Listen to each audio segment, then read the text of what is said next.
We get to one? Okay. All right. Thank you, Isaiah. We're gonna begin the meeting now. Thanks everyone for being here. And we're gonna start with Lisa, Department of Social Services. Thank you. And, Let's start with the transfers or the executive session. let's do the transfers first. Okay. Okay, the first is a budget modification for the SAFE program. That's a shelter arrears eviction forestallment program. It's a budget mod with state funding in the amount of $18,962, and also increasing our fees for service line. Second. Any questions? Discussion? Is this like a warming station shelter or other types? Other, Okay, anything else? Go to a vote. Kennedy, Aye. McCarty, Aye. Wilbur absent, Martini, aye. Marietta absent, Keaton. Aye. Okay, on that motion passes. There being no noes or abstaining. Okay. Next one, the budget transfer from our committee on special education line for a purchase of service line in the amount of $75,000. For higher than anticipated costs in that line. So moved. Second. Questions or discussion? What's this board? Special education. Committee on special education. Those are the kids that are placed by the school district into residential Okay. placements. But we're moving money, we have extra money in that line towards funding another line. Good. Go to a vote. Kennedy, Aye. McCarty, Aye. Wilbur absent, Martini, Aye. Marietta absent, Keaton. Aye. Okay, that motion passes. Thank you. I'm sorry, it's churches and service now. That's just a budget line that has a lot of different types of expenses in it. The highest cost is our domestic violence services are paid for that line. So for outside agency. Right. Contrast. Right. All right. And the last one is the budget transfer from our community and special education line to the safety net line. To that line of anticipated costs. So moved. Second. Any questions for Lisa? Can you describe safety net for me? Those are the individuals and childless couples who receive temporary assistance. So it's their public assistance benefit, their housing. And there's a income requirement before they can. Right. These are That's things. just the title safety net. That's the Yeah. title. That's the state funding stream that is 29%. State fees 29. We pay the rest. Okay. Any other questions? We'll go to a vote. Kennedy, Aye. McCarty, Aye. Wilbur absent, Martini, Aye. Marietta absent, Keaton. Aye. There being no no's or abstentions, that motion passes. Thank you. With all the regular. I move we go into executive session for the medical, financial, credit, or employment history of a particular person or corporation or matters leading to the appointment, employment, promotion, demotion, discipline, suspension, dismissal, or removal of a particular person or corporation. Second. All those in favor, say aye. Okay, so we're into our first executive session of the day. Well, it took 6 minutes. We're on a roll.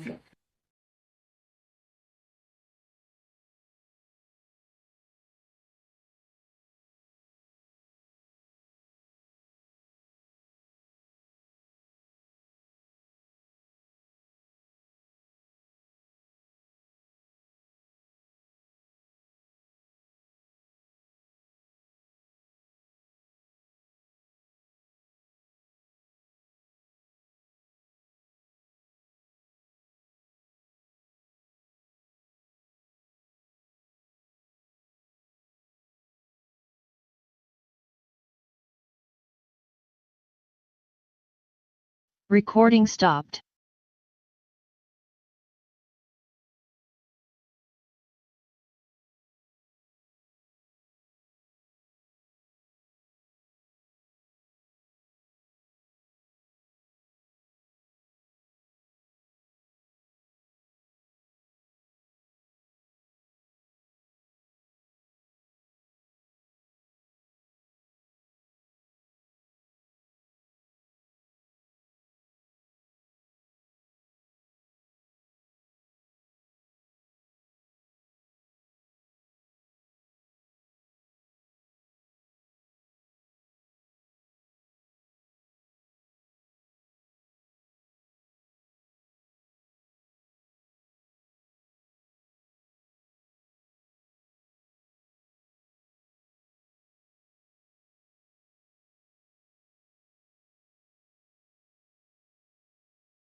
Okay, we're back in open session. Can we have a motion to return to open session? So moved. Second. Okay, all those in favor say aye. Aye. Aye. So we're back in open session and we have a motion to entertain. I'd like to request, hiring a supervising paralegal above base at step 3 instead of step 2. Effective September 14th of 25. At a cost of $1,814. So moved. Second. Any questions or discussion? Hearing none, we'll go to a vote. Kennedy, Aye. McCarty, Aye. Wilbur absent, Martini, Aye. Marietta, Yes. Keaton. Right. Okay, no no's or abstaining, that motion passes. Thank you. Okay, thanks. Have a great day. Okay. That public works we've been discussing, homes and the maintenance and repairs, so after the first year, we'd like to get together with you and maybe come up with some guidelines about our tenants. Sure. There's a lot of, we know they get cleaned, but then they have thorough cleaning, but there's floors being damaged and a lot of other stuff, so, Sure, I'd be happy. okay. Thanks. Okay, Jeanette. Are you ready? I'm ready. Okay, good morning. Good morning. So I'm asking for approval to pay criminal court order in the amount of $101,829.96. 101,829. So Okay. moved. Give a second. Sorry. Any Same questions? old, same What old, month is this for, Jeanette? same old, same old. Let's see, this would be for August. Two It's- people still? Actually, yeah, 2 people. And then, so I did get the September bill on Tuesday. And it's going to be quite a bit more, just so that you know. You already Okay. got the bill? I'm Yeah. sorry, can you repeat that? We wondered if you already were in possession of the bill for September. I am. I received it on Tuesday. So that will be next month's committee. And is that for 2 people as well? No, that's actually for more people. And we will be sending another one who just had an exam last Friday as a court order and was found not able to stand trial. So that individual will be going. We have another one scheduled for next Friday, Halloween, and then we have one scheduled in November. So that would put us at 4, 5, or 6, Jeanette? Let me think. So I'm not in the office, so I do apologize. I'm actually at a conference. Off the top of my head, I believe with individuals that are in there now, we had one that was sent back on October 5th, was discharged from the state facility.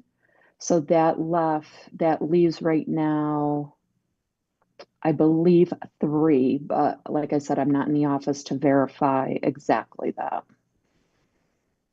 Thank you, Jeanette.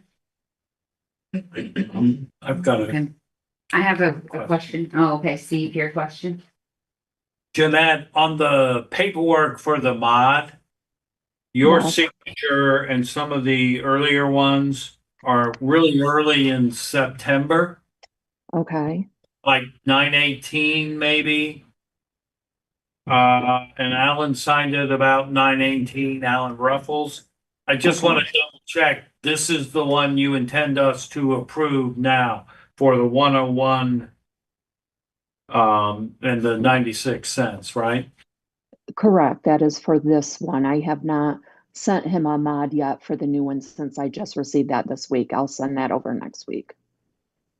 Okay, so good So- for doing these early and I getting think we them should done. do the budget mod first. So that we can actually have the money in the line. Yes, Go to pay it. So, we already had one in the second. Maybe we could Could we add to that, to do Sure. the budget mod at the same time? That way it could be in the same, so if you would be willing. And I will also move that the transfer contingency in the amount of 101,829.96. Transfer from a 1990s 50, sorry. A 1990 548,000 to a 4390 -546960 criminal actions. Second that. Okay, thank you. Got that, Loretta? Yes. Okay. All right, so any other questions or discussion? We'll go to a vote. Kennedy, Aye. McCarty, I'm fine. I usually sneeze 10 times in a minute. Then I'm good for a couple. Oh, yeah, yes. Wilbur absent, Martini. Aye. Marietta. Yeah. Keaton. Okay, that motion passes. Okay, thank you. The next thing on the agenda is Oasis Jail Funds to pay $88,665 for a contract between Otsego County Correctional Facility and Century Care Detainee Wellbeing Monitor System, Black Creek, and there's a proposal the jail shared with me. The current balance of my jail fund from Oasis, what we have left is 95,693, so it would be the 88,000 would be covered. So moved. Second. Can you tell me what that monitoring system is? I can give you very little information on it because the jail is the actual one that did this. We just hold the money and then we pay the contract. So from the information they shared with me is it's almost going to be like a watch that the inmates will wear, and it will monitor their, like, their heart rate, their blood pressure, any other symptoms. I'm not sure of all the symptoms. And then there's going to be like a hub where all that's reported. So it will be watched. So say there's an inmate somewhere that might be their heart rate might drop or there might be something going on, the security guards will be alerted immediately. Thank you, Jeanette. Jeanette, is that for all the people who are in the facility or just ones who are at a higher risk? Or is it just across the board? From my understanding, it's going to be across the board. I do believe that they are obviously looking at more people who are coming in that might be withdrawn from substance use. But it is anybody, I'm going to assume that it's anybody that may be identified as having a medical condition that they want to monitor closely. Right. What do they have to do? Wear a monitor? It's Yeah, I believe it's like a watch. I do know if any of you know anybody, I've been told Delaware County has it, and it's been very useful for them. Anything else before we go? Go to a vote. Kennedy, Aye. McCarty. Aye. Wilbur absent, Martini. Aye. Marietta. Keaton. Okay, motion passes. All right, that's all I have. Thank you. I do have a question for Steve. Hold on, Jeanette. Oh, okay. Oh. Should Jeanette say? Yeah. Okay. so- What did we do in the budget for next year for all this? For the 730s, Yeah, the 100,000. Jeanette put in a request for that. I think you only had maybe one or two So for the full year. So we had, yeah, so this year's budget, we increased it for the 25 budget to 150,000. The year before that, it was only 100,000, but we've been seeing an increase in the request for these. So for the 26 budget, we've requested 250,000 in our budget to cover this. That's probably a good idea. To cover the. The 730 ones. The way the trend's going, probably gonna keep. 250, that's it. We'll probably wanna when we discuss the final amount for contingency, we'll probably want to factor that. Sounds like it should be a capital budget item. Yeah, Okay, thank you. 250. okay, Jeanette, thank you. All right, thank you. Have a good day. Okay, thanks. Hi, Jeanette. Bye. Could be all the bags. Okay, Carol, going to present on behalf of Mr. O'Brien. So the first request is he's requesting a resolution requesting that the governor sign legislation S 1515A 2177, which is related to removing the emergency medical services from the limit on real property tax cap. Second. Okay, so that, any questions or discussion on that for Carol, that answer for Rob? I think it does seem fairly self-explanatory. It's kind of a lobbying kind of a, He got this from another county or did he get it from NICEAG? I don't know if he got it from my dad, but I know that they're in favor of it. Okay. Any other questions or discussion? Go to a vote. Kennedy, Aye. McCarty, Aye. Wilbur, absent, Martini, Aye. Marietta, Yes. Keaton. Right. Okay, that motion passes. His next request is to allow the IT department to purchase new computers for the 911 center in the amount not to exceed $19,041.30, which is paid out of their PSAP grant line A3020 547847. Okay, so move. Second. Questions or discussion? We'll go to a vote. Kennedy, Aye. McCarty, Aye. Wilbur, absent, Martini, Marietta, Yes. Keaton. Okay, that motion passes. His next request is authorization to move forward with the video surveillance installation at the new Lisbon Tower site in the amount not to exceed $37,481.41 off a state contract via IK Systems, funded from the SICG grant line A3020 547848. So moved. Discussion. Go to a vote. Kennedy, Aye. McCarty, Aye. Wilbur, absent, Martini, Marietta, Yes. Keaton. Okay, that motion passes. His last request is to award the bid for the Butternuts Tower Site Road installation to Burrell's Excavating. Bid number OTGOV 01825 in the amount not to exceed $106,500, which will also be paid out of his SICG grant A3020 547848. Moved. Second. Okay, and to discuss there. Go to vote. Kennedy, Aye. McCarty, Aye. Wilbur, absent, Martini, Marietta, Yes. Keaton. Okay, that motion passes. That was all that was on his agenda. Thank you, Carol. You're welcome. Okay. We'll see you in a bit. You want, I'm staying to stay for me. Yeah. Hi, Mike. Welcome. Good to see you again. Nice to see you. Come on up. Unless you got those things like. Oh, Hey, you doing? Dr. Henry McCarty has a conditional. Nice to meet you. Oh, okay. Good. All right, if I see. Yeah, it's it any. Okay.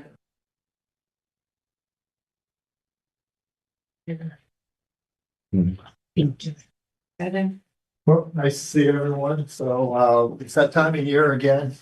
And so this is our preliminary meeting. We do have, I wanted to meet with you, with regard to, again, it's redundant for some, not for others, is that with your property, with the county's property casualty insurance program, encompasses all the liability coverages to protect us in the event any claim suits against us with public officials, law enforcement, trip and fall, streets and highways, and so forth. And then we also have our property and inland marine insurance. So as a reminder to everyone, NYMER writes right now the casualty liability lines of coverage for there. And then we separated over the years the property, and right now with Chubb's been the carrier for many years because they've been more competitive than NYMER.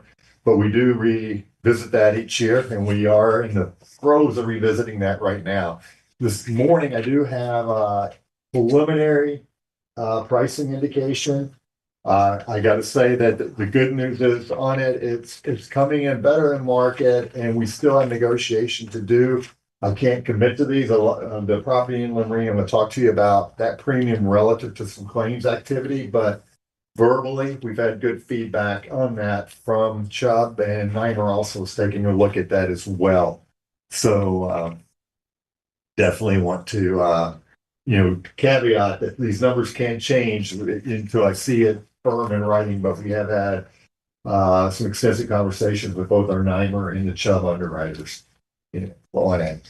The program structure I won't go through in detail. We'll share. Thanks, Carol, for all your assistance, and we get into a lot of granular information to pull this together with updates of equipment, valuations, and so forth. So thanks a lot. And then, of course, the budget is utilized also as a exposure base for the rating of the counties, and promulgate some premium from the various expenditures, appropriation on that. You are compared to peers, but we always monitor that. I mean, from your overall, from your 100+ million in insured property values, which is consistent with other counties. We have 5 other counties we work with.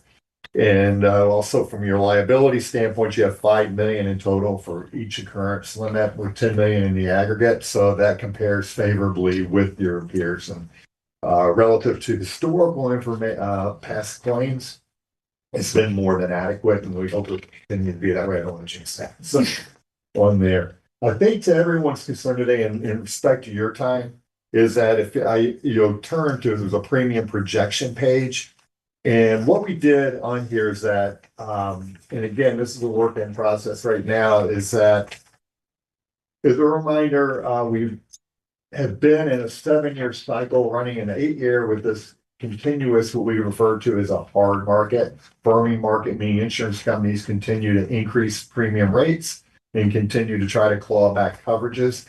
During this time period, that's one reason the county opted to go with NYMER, though, back in several years ago, because they kind of run the course that stabilize that. Even though you're receiving increases over the years from them, they're less than what some of the traditional standard insurance companies are. And as a reminder, within the public entity space in New York State, there's about a handful of companies that are specialized in public entity and county government insurance. And from those, we've seen some exit the market, certainly have seen larger increases within that. And I would say, though, just right now, for the first time in the period, we are starting to see some moderation in the commercial insurance market. When I say moderation, that's not premium decreases, but we are starting to see some stabilization of the rates in increase of less on there. And The zeros. yeah. 0% increase. Yeah, you can see that, which is great. And what NYMER, one thing I do like with that is that NYMER being over insuring now, over 1,000 public entities and predominantly upstate, so less litigious. You can see those are the rates that they promulgate out of the gate for all of their insureds. Now, what will influence this will be your actual experience. And just a quick commentary on that, without getting into too granular today. If you turn a couple of pages, you'll see that NYMER 5-year loss history. You've done extremely well in that. And to put that in percentage, I think in the past 5 years, last year we had a 2019 accident year that was in our experience that continued to plague us because it was a large payout. That has dropped off for the first time. So now when we look at the county's loss experience over a 5-year window, for every dollar you're paying NYMER, they're paying out only 25 cents on that, which is good. I mean, obviously they got administrative expenses they have to to run the company. But so my point to that being is we are in negotiations with them where you can see back on the premium page where we put the estimated percentage increase. That estimate is what NYMER has put out by line of coverage. We are in negotiations with them to have them focus on the county's favorable loss experience, see what the implications of that are going to be from getting too technical with experience rating credit. I mean, where we might be able to offset some of the proposed increase, for instance, like where it says business auto, a 15% proposed increase on that. we're having discussion with them due to the county's favorable loss experience. We would like relief from that proposed limit. But for the sake of today, what we did, we input and give or take a few dollars because there's always changes on endorsements. As Carol well knows, but in the 2020, your expiring coverage, you're at about 530,000 right now. If we take all the estimates and all the that we've had from NYMER plus Chubb, you're looking right now about a 3% increase. We want to drive that down. We understand, not just the county, but budgetary. What we got to look at, we would love to get back to stability and stabilization. We're trying to push that as much as possible. So I think we're about a 3.5% increase as of today. One thing there, anyway, so we'll know more by the November meeting to finalize that. I will say one thing I want to point out, which is was giving me a little hesitate. When you look at the Chubb 5-year loss history, the past 2 years, you can see that we've had about $400,000 in claims paid out. So I'm very relieved, at least verbally, the feedback we've gotten from Chubb. They're going to try to continue to keep this stable flat this year because they're going to look at this on a 5-year window. And plus that's one line of coverage, ironically, property insurance that has moderated the most. And actually, we have been seeing some decreases in those rates, premium rates, believe it or not, even with the catastrophe, but that's just because over 7 years they've escalated and increased it for so long. I think there's due for a correction. But we also, just as a backup to Chubb, we are having NYMER take a look at those too. I had a couple of notes just to real quick, due to the fact that we had, and you can see on the next page, Chubb individual losses. You'll see it. We had some damage to ambulances. You can see the largest losses that total at 402,000. So what's happened with that, Chubb does not want to continue to insure those particular exposures, but NYMER is stepping up to pick that up. And in our conversations with Chubb, we've said, well, look it, if you're not going to insure those, we're going to have an additional cost with NYMER. We need you to offset that. Verbally, they have been agreeable to that. And so hopefully, in November, we'll have it finalized. But that was encouraging because, quite frankly, looking at that loss rate when you're paying and going down to like the Chubb, you're paying about 160,000 right now. They have more than lost, money on it because of the past. But we've had them focused over probably now in excess of a 15+ year relationship with the county where they have made a lot of money. So you got to just look at those 2 isolated years. So hopefully that gives you a nice, high level overview. If I'm happy to address anything else, we'll be definitely, hopefully in November, be finalized the premium so you can do it. But did want to touch base of where we are as of today. I know, Peggy, you have it. I just wondered if if Chubb does appraisals, like I know that NYMER is very much into appraising properties, and as one of their board members who doesn't use NYMER for the property, Right. when they start talking about appraisals, like I never have anything to really add to the conversation because we don't. But I just was wondering, does Chubb do appraisals? They don't do it in the same formality that formerly that NYMER And does. we did change away from. Which is nice. That we've seen a lot of those appraisals of late, and they're nice. What they do, they utilize a standardized appraisal called Marshall Swift. It's not as scientific as so. A benefit of moving to NYMER, if we can get their rates aligned with Chubb's, would be to have that service because it's a little bit of a dual-edged sword. Now, presumably, we have adjusted these values, and they've increased over the past couple of years, because everything's increased. We think they should be in order. It would be ideal if we could do the appraisal, if we could actually say that we may be overinsured in a few of our larger locations, then we could decrease some premium by decreasing those limits. Just a dual-edged sword on that is it could go the other way too, if we get in there and we find that there's some underinsurance, but it's worth it. I mean, there shouldn't be that swing. If we're underinsured, it shouldn't be that large of a swing, so it's worth doing that. So to your point, Meg, if we could do that, that would be ideal for that service on that. And that's where we're pushing. It's just they haven't been able to, the rate hasn't been as competitive in the past years, but after 7 years of rate increases, things have changed. So You're so friendly. on that. Okay, does anyone have anything for I me? just had a question, just a clarification. Okay. So on the job individual losses, it says inland marine, so are Oh, okay. all these covered under the inland marine policy or the business auto? Yeah, here's great. Thank you for asking that. So what we do on those is that, and thank you very much, is that for our larger valued vehicles, dumps, our ambulances, usually at 75,000 and above, we insure those in inland marine because we can procure a more competitive rate than if we do it on the commercial auto physical damage. Also, we can get 10 years and newer insured on a replacement cost basis if they're damaged, as opposed to you have that situation, you only get paid actual cash value, which is a lot less from there. One thing I'll talk at, we don't need, we can go offline on, is that does raise a question though, is that the county, you led it and now the counties are following more, you've always assumed a certain threshold of risk and deductibles in the form of that. And one aspect of that has been you self-insured your auto fleet for the most part.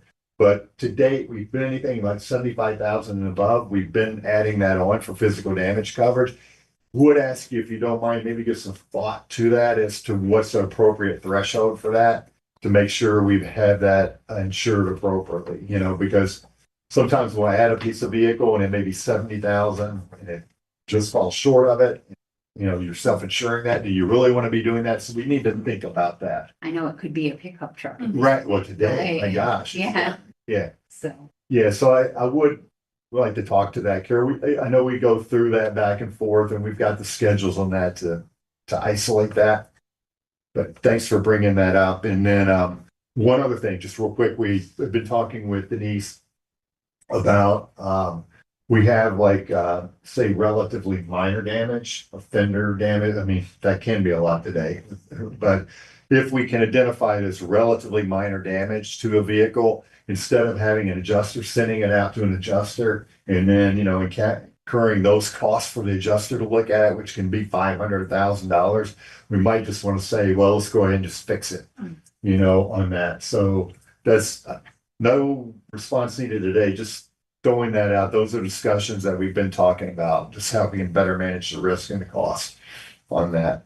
so would you anticipate that being like a threshold of damage, Yeah, let's say under 10,000? Exactly. That's what we're thinking because we're Hopefully. fortunate that the repair shops were working. I mean, they are in the county. I mean, they know that trying to, the special discounted rates for that. So, Okay. and just a couple, you know, individually they don't add up, but you know, when you look at it cumulatively, it can add up some money, you know, and I think that was it for the side of it. That answer your own. So, Lena, anything else? Anything comes up, let us know. You know, Thank you. can meet you. No, thank Good you. luck. So we'll be see you in November. Yeah, okay. Thanks, Mike. No, thank you. Appreciate it. Good deal. All right. Thank you. Thank you. Karen. Two things that should be quick. My first request is a resolution to set the date of the public hearing for the 2026 tentative budget. So this date has to be after the tentative budget is filed, so we'll go with the date of November 15th, but it has to be before the board adopts the budget, which is, we're looking at December 3rd. It's generally at 6 p.m. in the courthouse. I have a recommendation for that. Just in terms of getting everything done, I would like to do this early in Thanksgiving week. I believe that would be Monday, the 24th or the 25th. I personally am gone that entire week. Not Instead of that, the 15th? not that it should matter. Get the 24th on. If we can't do that, I'm only one person. Yeah, I think we normally have it Tuesday night. Thanksgiving's the 27th, right? So in 2024, for the public hearing on the 2025 budget, we had it on November 26th. in 2023 for the public hearing on the 2024 budget, we had it November 15th, just I looked Yeah. up. So it's prior. early. The 15th is a Saturday. The 15th is the date that he It was filed the tentative budget. So it could be any So- time after that, Oh, but before okay. December. Yes. Thank you. I mean, So- alternatively, we could do it that first week in December, but that's when we think the board is gonna vote on the whole Right, yeah. budget, so, Well, we could bump it back to the 21st if, I don't think that's the wrong. November 20. No. Right, sorry. November 20th. Friday, the It's a Friday. 21st. Yeah. I was in the wrong year. Oh. Um, But that would be fine too, if it's later. previous year. That's fine. What would be the difference to you, Steve, between the 18th, the week of the 7th? Does that make a substantive difference to your office? Yes, I don't think we'll be able to get it. At most, we would be able to get the Munis piece done. But I don't, actually, I'm sorry, let me, But you will have filed the tentative. Not everybody shows up for the budget hearing anyway. Yeah. So we don't have to have it on the 24th, 25th. Right. let me go back. I believe we will be able to put the government, the budget on ClearGov on or around the 7th of November. Mhm. Okay? And I wanted to have a long period for public comment based on that. I do expect on the board meeting on the 5th to do at least a PowerPoint presentation with the highlights, with the whole thing on the 7th. And so actually we could, it depends how long you want to give the public on that. I'm anticipating a difficult budget to explain, and there may be public comment, but maybe not. Maybe we have thoughts, 25th. Is more traditionally around whenever I found one, it seems like it's that week. We have a motion to, Tuesday the 24th? Yeah. Being that evening, being the public. Mhm. That work for you, Michelle? It's always in the evening at 6. Yeah, So yeah. is there any day that would be better than it? It's not Thanksgiving or the day before. Oh, okay, yeah. Okay. So we hear a motion to So moved. set for the 25th 25th, at 6 p.m. We have a second. second. Any questions or discussion? We'll go to a vote. Kennedy, Yes. McCarty, Aye. Wilbur absent, Martini, Marietta. Yeah. Keaton. Okay, that motion passes. My second request is to accept the mortgage tax report as approved by New York State.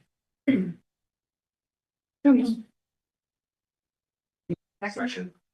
Yes, we do. Thank you, Keith. Questions or discussion? We go to a vote. Kennedy, Aye. McCarty, Aye.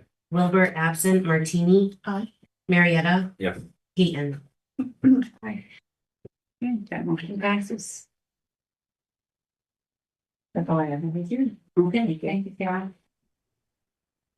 Great. Moving on to Rich Brimmer. Hi, Rich. Good morning. Morning, everybody. Got a few things for you. All these were approved at Public Works last week. I'd like to request a motion to award bid GOV-002-25 for liquid bituminous materials to Gorman Construction, Vestal Asphalt, and Suit Coat based on price, availability, and location out of various budget lines not to exceed the budgeted amounts in those lines in 2025 and subsequent years for the term of the contract, which is May 26th of 2025 through May 25th of 2026, with up to 3 one-year extensions. So moved. Second. Any questions or discussion on the bid? We'll go to a vote. Kennedy, Aye. McCarty, Aye. Wilbur absent, Martini. Aye. Marietta, Yes. Keaton. That motion passes. Next one is related to the County Route 59 Bridge New York replacement project. This is property acquisitions we got to do so we can build the bridge. I'd like to request a motion to purchase a portion of real property from Russell E. Smith along County Route 59 at 339 County Route 26 in the town of Hartwick. Tax map number 130.00-2-25.02. The purchase price is $1,300. We'd like to request a motion to purchase a portion of real property from Diana Nichols and Mark DiLorenzo along County Route 59 at 742 County 59, Town of Hartwick, and a temporary easement at the same property, 2,178 square feet of real property to be purchased, and 8,296 square feet of temporary easement.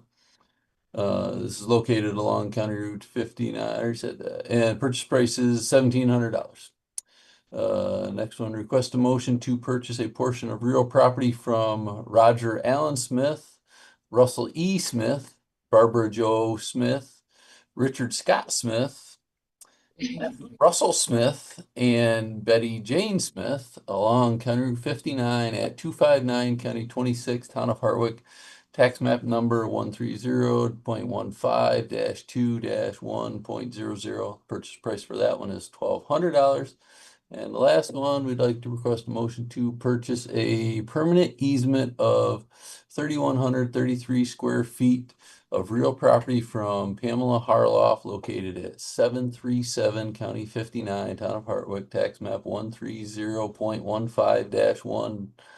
And the purchase price is $1,900. I'll make the motion. Okay, we have a second. All seconds. Any questions for Rich? Chips doesn't pay for this, do they? Bridge New York, Bridge New York will pay for it. Pays for the lease? Yep, it's part of the whole project. They pay 95% and county picks up 5% of the overall cost. Thank you. Okay. Now, we'll go to a vote if there's no other discussion. Go to a vote. Kennedy, Aye. McCarty, Aye. Wilbur absent, Martini. Aye. Marietta, Yes. Keaton. There are no no's or abstaining, that motion passes. Next one, we'd like to request a budget transfer to pay for the school taxes. It's $3,451.31 from D 5110-50510010. That's our full-time line to A 8710-540200. That's our county forest taxes line. So move. Questions or discussion? Taxes came in higher than what we had budgeted for. How much higher, Rich? 3,450. Oh, sorry. Okay, obviously, yeah, that was that. That's the total over the budgeted amount. That wasn't how much school taxes went up. That was everything combined with the property tax too. Okay, thank you. That seemed like a really silly question, but okay. Are we ready to vote? We will go to a vote. Kennedy, Yes. McCarty, Aye. Wilbur absent, Martini. Aye. Marietta, Yes. Keaton. Okay, thank you. That motion passes. That's all I got. Okay, Rich, thank you. Thank y'all. Okay, thanks. All right, Alan Ruffles. Boy, you guys ready for this? Yes. This has grown with the things going on in the last 2 weeks and real proper and all this stuff. So my agenda was not this big before. But we'll try to make it real quick. So the first thing, you guys heard from Empower and from the New York State Deferred Comp Plan. Are there any board reps leading one way or the other? Is the committee leading, or is the committee leading one way or the other to stay with Empower? Go to the New York State Deferred Comp Plan. You heard from both kind of have the same funds. There's the Empower costs more because it's our own plan, whereas the Deferred Comp Plan is managed, New York State. Yeah, I know, Andrew, you're involved in a lot of this, so I just don't know if there's any, if anyone has kind of any very specific opinions on. I don't. No, I remember thinking when we heard the New York one, that I thought like, oh, that seems like a really good idea to change to that. But then when the Empower people presented, I think that they had addressed some of those bigger concerns about the load for the individuals, like how much they might have to pay out. It seemed like they came down significantly on And they that. said they would reduce our fees as well because we had been paying for the audit fees. They said they'd try to, my only thing with that, and you heard that, so I mean, we're paying roughly $15,000 or $20,000 for that audit that we wouldn't have to pay for. Is that they said they would shift that cost onto the employees in the plan, which, I mean, we don't have to pay for it, but now the employees are not making as much as they could because they're eating. So I guess that's really, so my only, this, I just wanted from the community, my only sticking point is the Empower Plan costs, maybe not the county, it's gonna cost the county more, maybe not so much now, but it's going to cost the employees more in their retirements that they're saving. That's kind of my only concern on that. Yes, and I share that concern and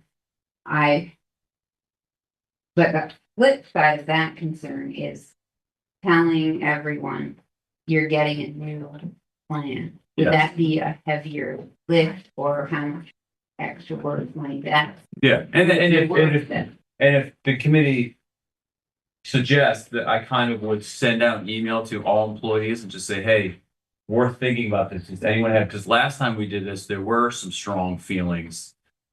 But there were strong feelings to get out of empowerment there were no strong feelings to stay.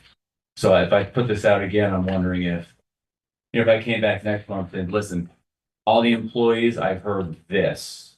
That'd be good, Do we want to move because it forward? affects them the most, so Yeah. I think that would be great. Okay, so then that's, With a clear, like, if we stay with Power, you Give guys me are gonna the- have to pay, like, there might be an increased cost to you. Because that may be worth the additional pay, and I have to talk to a different person about my retirement. yep, And that some people don't want any changes there, and other people might be willing to accept the change for getting to keep more of their money. so then I'll send it out, whatever I hear back from employees, I will just bring back and Thanks, we can Alan. kind of That sounds like a good decide. plan. The next one, I just need to increase my here to serve contract, so I got 15,000, the bill actually came in at $16,015, I believe. But there are only a few more that he was trying to reach out to, so I do know that the bill will not go over $16,100. So I just need $1,100 added to that contract. That contract is the servings that we're required to do by law for the auction. So not that we really have a choice that we had to pay for that, that's in the thing, but What was the name of the firm again? Here to Serve. Yeah. It's just a company that serves. Yeah. Versus my staff going out and not serving legally Better like this. to have that It's a legal third service. party Yeah. doing it. So I just need that extra $1,100 added onto the contract. Second. Any questions or discussion? Go to a vote. Kennedy, Yes. McCarty, Wilbur absent, Martini, Marietta, Yes. Keaton. Has the number gone down from 360 parcels? Yes, I was gonna give that update, but it's auction, so I might as well update. I just ran it this morning. As you can see in my email, I was running it and I wrote auction update Friday, 10:30 was the last day. We are currently at. So I can test, sorry. I figured you were Yeah. gonna fill that number Yeah. in. as So you were I just speaking. ran it this morning, so everyone paid through close of business yesterday. We are at 278 parcels. So I'm sorry, paid or still not paid? still not paid. So you figure we usually run 60 parcels on an average year before COVID. That's up. So we're taking 3 years this year, 180 parcels. We still have a week to pay where we always see the most pays. So I see that number coming down. I do know that roughly 35 to 40 of those parcels are 2021 that people haven't paid on those in years. So we're going to have at least that much from 2021 parcels. We are noticing this year a lot of homeowners filing for bankruptcy because they have to pay. I believe in the last 2 weeks we've had 6 file already for taxes. And that becomes an avenue for them to get. Mhm. And then we have to pull that, and then we have to pull those from the auction, and it goes to bankruptcy courts, and they have to set up a payment plan, and then it goes all through there, Is that residential or commercial? residential. That's interesting. Yeah. some- Urban way. And some of these only have like $3,000 in taxes, but they're filing for bankruptcy, so that, yeah. Well, and I don't know their situation, I'm just Right. saying. Right, You know, these amounts are not like $50,000 fine. I mean, these are small amounts that they're filing to save their home. So, that has increased. So that is the auction, like I said, last day to pay is next Friday. My office will be there until probably 4:30, 5 o'clock, because we try to stay open as long as we can to get people to pay. The online thing, I will tell you, the online thing has been huge. I just processed one of the online things yesterday. In one night, we had 43 different payments come online, one night. So everyone which is good. We love it. I mean, everyone's paying online. So that's big. It's great to have that option. Yes. So if you get a chance, can you email an updated list? Yeah, I can email one the list that I just updated literally an hour ago. Thank you. I'll send that as soon as I get out of here. Now with this paying online, this is gonna lead me into the next thing on my agenda, the ones that I skipped. So I've talked with several towns over the last month. Towns are very excited about the county taking over tax collection. It's gonna relieve their burden. It's gonna give us a little revenue, and we're already set up to do it. So we already have agreements. Or the town of Unadilla and Pittsfield have already done resolutions for us to collect their taxes. Maryland, I just spoke to this morning. They want to hear from us one more time, and then they may do it. Hartwick has said yes, but not until 2027. They're going to come on. And the town of Otsego called me, and I've been speaking with them all week. They will let me know in 2 weeks that they are leaning towards at least using our software, possibly us collecting in general. You can see right there the amounts that we've agreed on with Unadilla and the town of Pittsfield in the email. So Unadilla is going to be paying $5,430. Town of Pittsfield, $2,256. So that's $7,000 in revenue from two towns. And those amounts are less than each town pays. So the town is saving money. We're getting revenue to offset our costs, and we're charging each of those $2 a parcel. So, Unadilla's some more parcels in Pittsfield. We're not playing favorites with the towns. Good to know. Yes.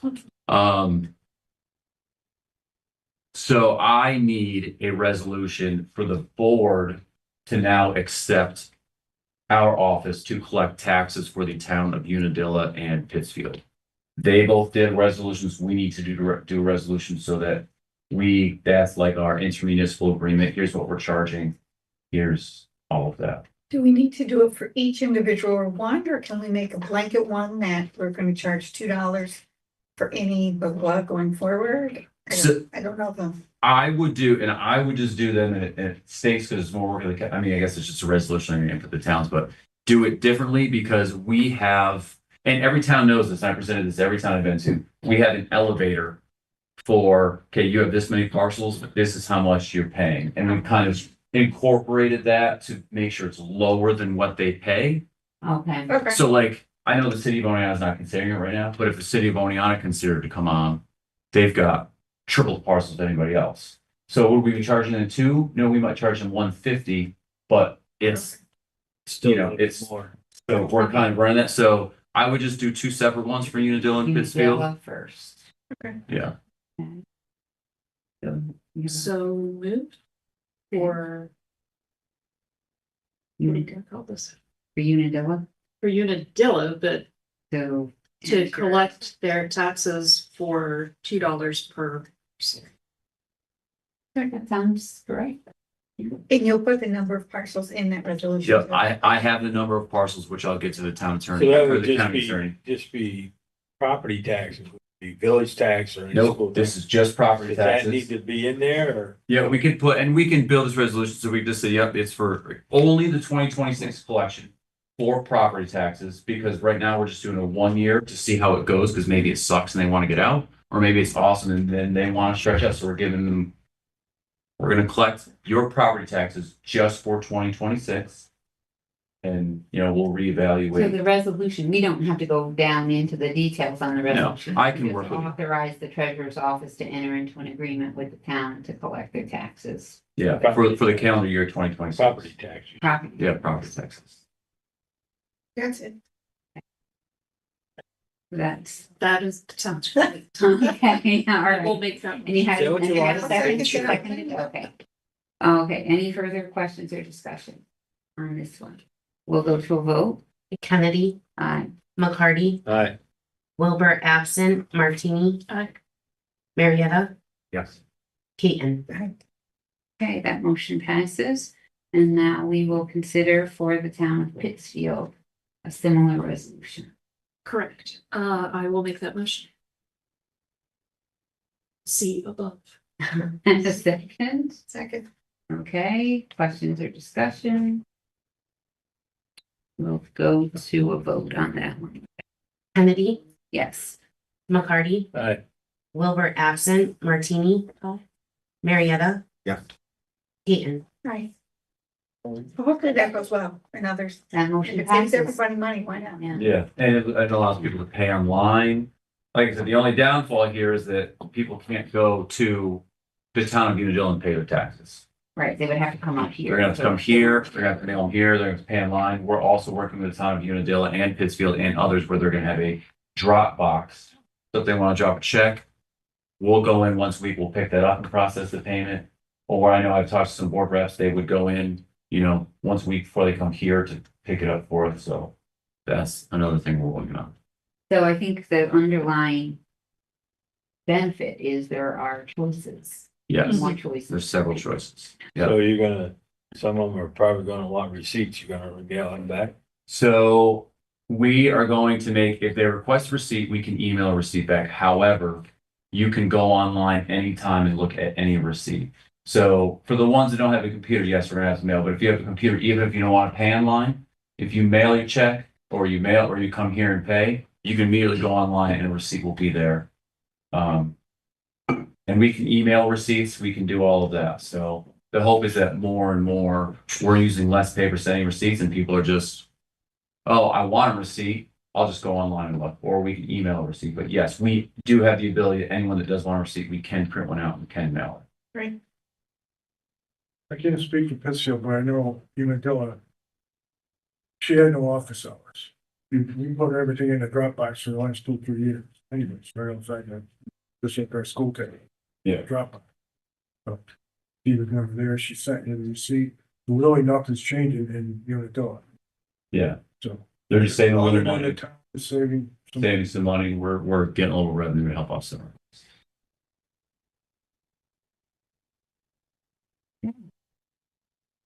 The next thing I have, and I know I mentioned it, but we will be attending. I've got 3 people in my office again to go again to Tyler Connect. We got our free tickets. We already have the everything budgeted for the flights and the lodging. So just so you're aware, we'll bring back exactly what we did there. I don't know if we're gonna do a presentation like we did last year down there. If we do, I'll let you guys know. Is that something that's just for your department? I mean, anybody can go. Our department is the one that gets free tickets. Oh, So it's $1,100 a ticket to go, but because we reference clients, they give us free tickets every year to go. And last year they had us because they had us do a presentation on it. because I'm thinking as That was in Texas. professional growth and development for like Michael Coles, who's been our Munis guru for the last 5 years. It seems to me like he would be a perfect candidate to send to this type of a thing. Yep, so. Yeah, we had Do in they our want to budget, assist? like No, Jacinda. he's our key person. for Oh, Munis. okay, yeah, just. But- Yeah. Now, both she's not there and it's okay. now out of our budget, I'm Right. pretty sure. All right, So so we could work on that budget. That would have to be a budgeted one. it's already budgeted. Oh, I mean, We- if we were we- to add another person. If we were to add it, yeah, if you add another person, you can add it because the budget's still going on, or you can add it next year. We can see what's like. I also am doing a web panel today with Munis for about 400 municipalities interested across the nation. So You're the guy. ask me questions, how we do with Munis. And I may be able to swing a couple free tickets out of that as well. Or we always pay our Munis bill and they always give us credits for me doing these things and helping clients out. We may be able to say, they may give us $30,000 credit on our bill and you could use maybe some of that. That's very creative. Send No, as well. and actually very high Keep it profile. right, yeah. To have you. Yeah, keep doing that. Famous. Yeah, so I'll see how that goes today, but. And does You wanna do Tyler, a Munis podcast? Yeah, I know, right? does Tyler Technology also have like training modules that people take? I mean, obviously they. You can, Yeah. yep, and so because also, so they do what's called PACE days. So you get PACE days, we get 12 days a year where we can have training on any module, implementation if we decided we want to get some great codes module, whatever we want, we get free training on that, free implementation. So we also pay for that, and then because we're a reference client, we get an additional 5 days free to do that as well. So we get almost 3 weeks of free training that we can. And we're maximizing that. We're doing everything we can. We spend as So much we as have to we. get creative to maximize it, we can. Yes, yeah. We can add more in there, but usually what we do, we print the tax bills every year. We're doing it through here, so we always get a day there to make sure everything's running good on the back end. Yeah, I just a whole bunch of stuff we used to do to do all Definitely that. a lot has developed from. Yes. having I just want to make sure that your department is not the only department that's taking advantage of that, because I want to make sure that someone who's a key munis person, such as Mike Coles would be, from IT would be considered that. Yep, You know, yeah, something they like can that. use it anytime, and he does. I know that Jacinda took a awesome training that she loves. She spent a whole Yep. day for the salary and stuff, and she said it was great. And she learned all about that, so we can do that stuff. Okay. Yep. Great. Very good. So So we'll take steps to nail that down. Mhm. yeah. Okay. All right. I don't want to forget this one. The sheriff dropped this by. This is a transfer for the sheriff. And I don't know, I got this yesterday. This is Oh. 50,000 from contingency to jail medical. He couldn't be here, so I said I would bring this for him yesterday. Okay. I think we have this. Oh, if you have it, then that's No, perfect. that went through public safety, didn't it? Yes, it did. Yep, it's been signed. He just didn't know if it was someone super admin, but you got it.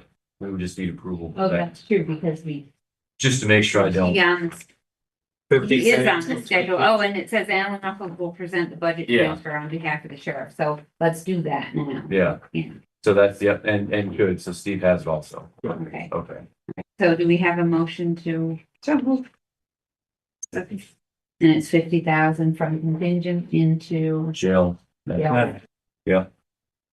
Got that, Retta? Okay. Good. All right, my question is how's contingency holding out? We have enough in contingency to do this.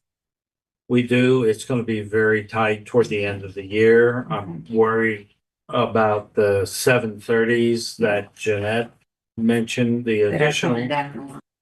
So, we can certainly do this now. All right, we only have like 50 more days, 60 more days, how many days in the year? Okay, we're holding our breath on some of it. Okay, so we had a motion in a second. Anything else before we vote on the contingency for the sheriff? We'll go to a vote. Kennedy, Yes. McCarty, Aye. Wilbur absent, Martini. Aye. Marietta, Yes. Keaton. Okay, that motion passes. The next thing, Oh, so maybe we should we, oh, well, we did it anyway. All right, Right. next, go ahead. that budget presentation, that's long, but basically what I did, I'm not gonna go over that. I think I put that in the attachment, and I'm happy to go over that. This is probably, it's like 20 slides. I broke down the last 4 years by quarter, by object code, by department, where we're ending. It's just, that would be, I feel like right now there'd be a lot. It could easily turn into a half-hour presentation. But I'm happy to do it anytime, but I just put all the numbers in the email for you guys. But Thank you. email me, ask me any questions. I can come to the board, I can do anything. It just, right now, I know there's people building up, it might be a lot.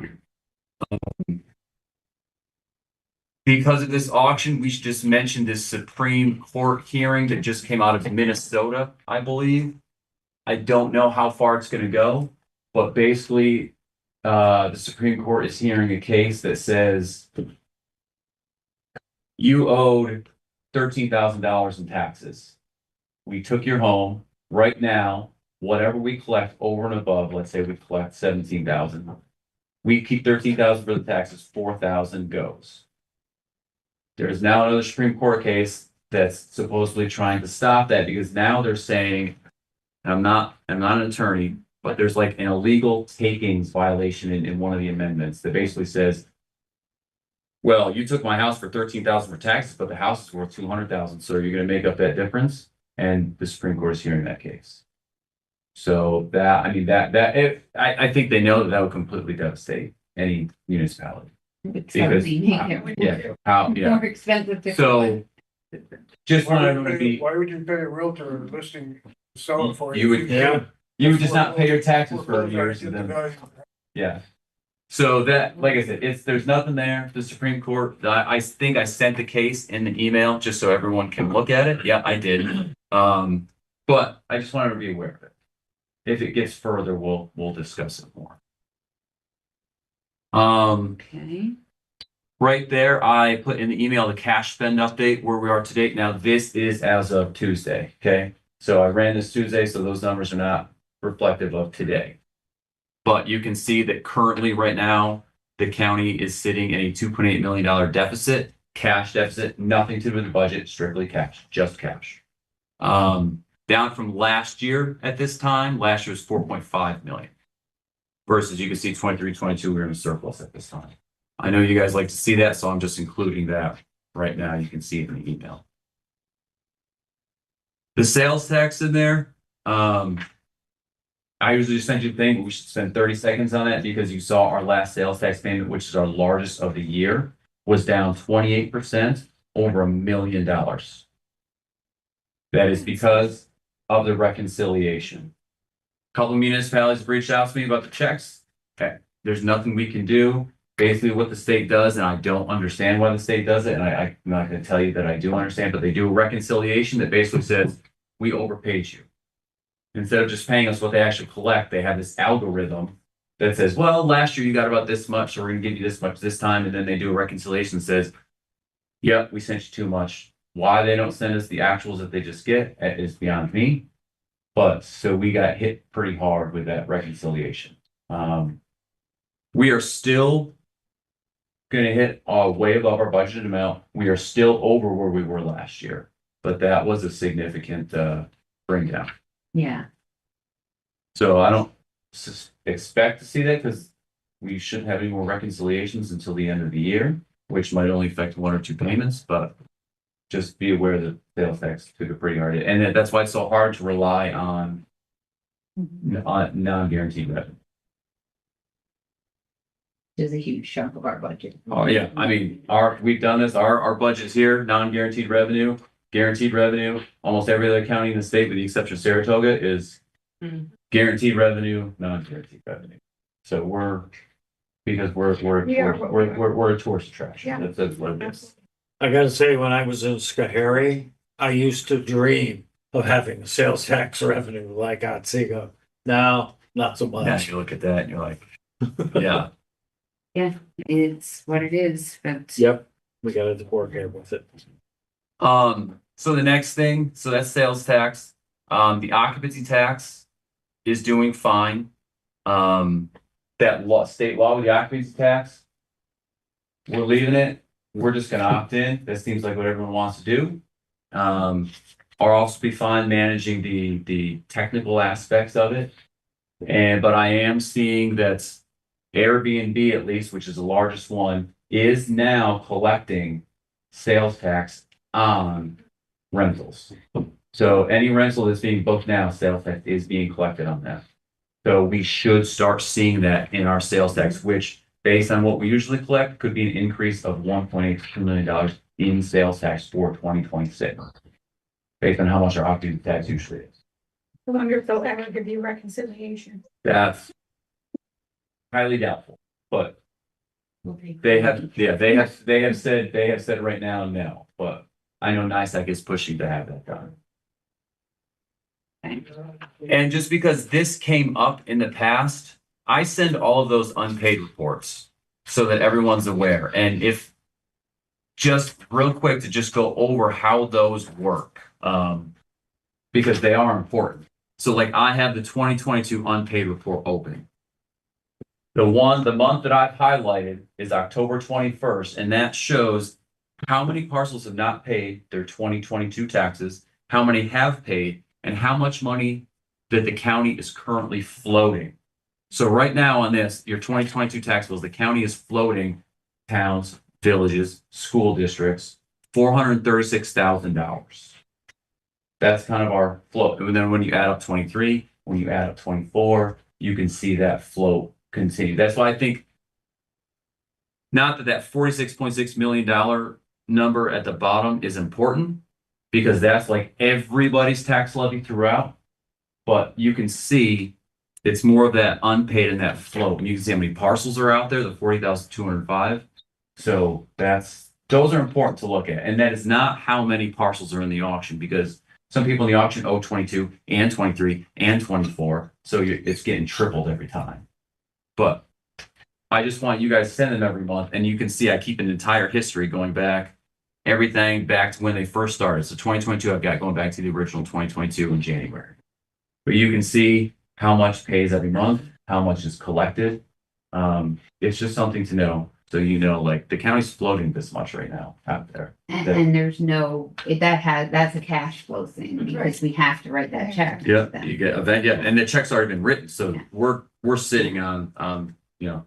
However much hanging out we there. can recover, we can. And now, because we don't get to keep the surplus in the auction, we might recover that much if we get bids over everything. We might not. Every year we've had an auction, we've always had a few parcels that have a loss. But then there's a gain on the other ones that offset that. Now, if we have a loss, there's no gain to offset that. So I just want everyone to be aware of those tax collection things, because those are, not that we need to go over them every month, but they are important so you guys can see cash flow, what we're floating. Is there any way to share that with the towns, villages? Yeah, I can keep. Others? I mean, no. I mean, like, share the pain of not having paid. Not right now. No. The only thing we can do, municipal law, the only thing that we can do is we can not accept things like codes violations that the city is usually puts on there. Water and sewer is still up in the air. I know with you and Bill, we've had that conversation, because now with a new Supreme Court case, they're saying you can't re-levy water sewer because it's not technically a tax, therefore you can't foreclose on it. But the final hearing has not. Right now, counties are still going to try and do it. This is the first year and see what happens. But if it comes back and they say, nope, you can't do it anymore, now the towns may be out their water sewer funds. So we'll see what happens. Definitely a lot. Okay. Well, they should be, really. I mean, why should the county have to pay the water and sewer bills? That's ridiculous. Yeah, that's how it's usually been. Well, that's how it's always been. Okay. But there's that. Last thing, your reserve balance. This is also very important for everyone to know. Currently, the county is sitting on over $14 million in CDs. And again, this is as of Tuesday, not today. 14 million in CDs, and I have 10.989, so called 11 million in other savings accounts that we need money right away. So there's $25 million there. Cash, something we need. Again, not related to the budget. Cash. Okay. None of that is operating funds. Not encumbered in. Nope. My office operates. That is not our operating funds. We keep that separate, turn as much interest as we can. Then when we need some money, we move it off to operate. So that's just non-operating funds. In the financial statements, Yes. is this basically an update from the cash and near cash? You can see the cash in there. Yep. And then we also have an account in Munis that lists all of our T-bills and cash and things like that. Well, all of the deposits and the investments is what it's called. And does that eventually work its way in the total fund balance? However the auditors do it, that's how they work that fund balance, but I don't know that they take into account everything. To be honest, I don't know how they work cash in there, because you look at our fund balance and they say, you've got unappropriated fund balance of this, yet here's all my cash. There it is. So they take into account how much are in your reserve accounts, because then they take that out of cash, how much you have appropriated fund balance, then they pull that out of cash, because if you spend all of that, they're like, there's your cash flowing way down. So you have to look at all the different types of it. To play. Yeah, I think into. there's like Five five or categories six. Yeah. in fund. Yeah, We it's kind of a need to mystery. do real property. Yes, so that was the last thing. So you guys see that now we have the real property agenda. So first, every year, real property has to pay their V4 bill. This is how we look at all the assessments. This is how we track. This is how we do our tax bills. This bill has never increased since I've been here. It's always $26,100. This is budgeted, but we do need a resolution to pay this bill so that we can get that taken care of. So moved. Second. Okay, any questions or discussion about the V4 bill? We will go to a vote. Kennedy, Aye. McCarty, Right. Wilbur absent, Martini. Aye. Marietta, Yes. Hagan. Okay, Second thing is this was set up before Tiffany left and never made it. So they do need a transfer for $3,583.50. Please. No, that's the sheriff one. I have it here. I don't Okay. have it printed out. They have the budget, but it's they need tax roll paper for the taxes that are coming out. Other paper and supplies to get them through the rest of the year. There's no they have the money in other accounts, they're just transferring it through. So this is just no resolution, just a committee, because Steve can sign off on this one. right. What's the cost? $3,583. We can do that. Yeah. So the last part of real property is, and whether you want to do this now or do it whenever, is the future of that office. So, I've had several conversations with several people at ORPS, and I had a very good conversation with a Kate Kearney. She is now in the Onondaga County Real Property Office. She used to work at ORPS and she was up there. Finding a real property director is becoming difficult because the requirements, and I'm glad you're here because you can help with this, the requirements, and there's not really schooling for it. Qualify for the certificate from an assessor. Yeah. And then once they're an assessor, they can be with experience, move into being a director. Yeah. So there's a lot of prerequisites that need to be done. Yeah, so essentially what the county can do, the county can just post for, and hope that we find, but I know that there was a struggle to even find Tiffany. And it might take time, so we need to get like plan B and Yeah. operation. We have to be operational. Yep, so, you can also, I've been talking with Herkimer, and there's other counties, just Herkimer, just because I have a relationship with them, and we can talk to anybody. There are rules that you can share a real property director with another county, a shared services agreement. Basically, they work in their county and they come down here for things that we need, like corrections of errors, the once a year bar training, anything else that a real property director is needed for. So you could do that. Madison County, and I didn't know this until yesterday when we talked to Kate, Madison County years ago, because she helped with them at ORPS, just did away with the real property office. I'm sorry, they didn't do away with it. It's there, but it's under the treasurer's office now. And I believe Oneida also does that same way. They can do that, but just by law, you have to have at least part-time or via a shared services agreement of real property tax director. So you cannot do away with the director. You can have the office fall under the treasurer's office or a finance department or something, but you still need to have someone that holds that title, whether it's through a shared services agreement or part-time. So I know, like she said in Madison, and I don't know how this works because I just talked to her yesterday. In Madison, the treasurer is the treasurer and the director because they must have some qualification, which I thought was conflict of interest, but she said it's not. It's not, it's the type of training probably. Yeah. For you to be the real you have to take all those courses. It's 3 courses that she said you completed in the first year. And I'm not saying I want to do that. I'm just saying that that's just an option. That's an option that's out there that other counties are doing because they're having difficulty finding a real property director.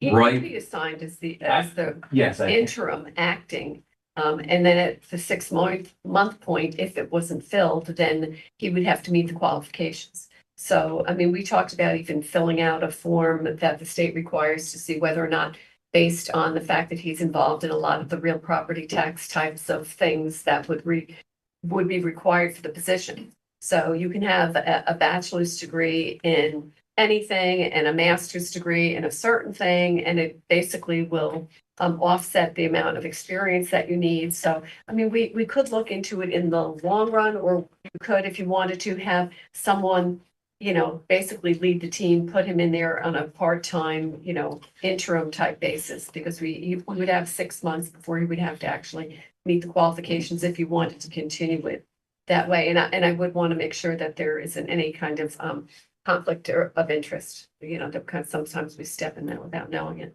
Right. Well, and I think for the people within the department, I think they would want to know that there's someone leading them for right now until, Yes, they do. you know, I new have it director. here. So Yeah. I would think we need to do something for them. Today, we have to come out of today with a couple of questions and answers. And that, so, and my one thing is, at least if it's temporarily, that office needs some, because it is the end of the year. So they do have to purchase some stuff for tax rolls. There's nobody down there that can approve the POs and approve their invoices. Right. So at least right now, based on a resolution 2024, I can fill the position only to do correction of errors, which is fine. And we're taking care of those.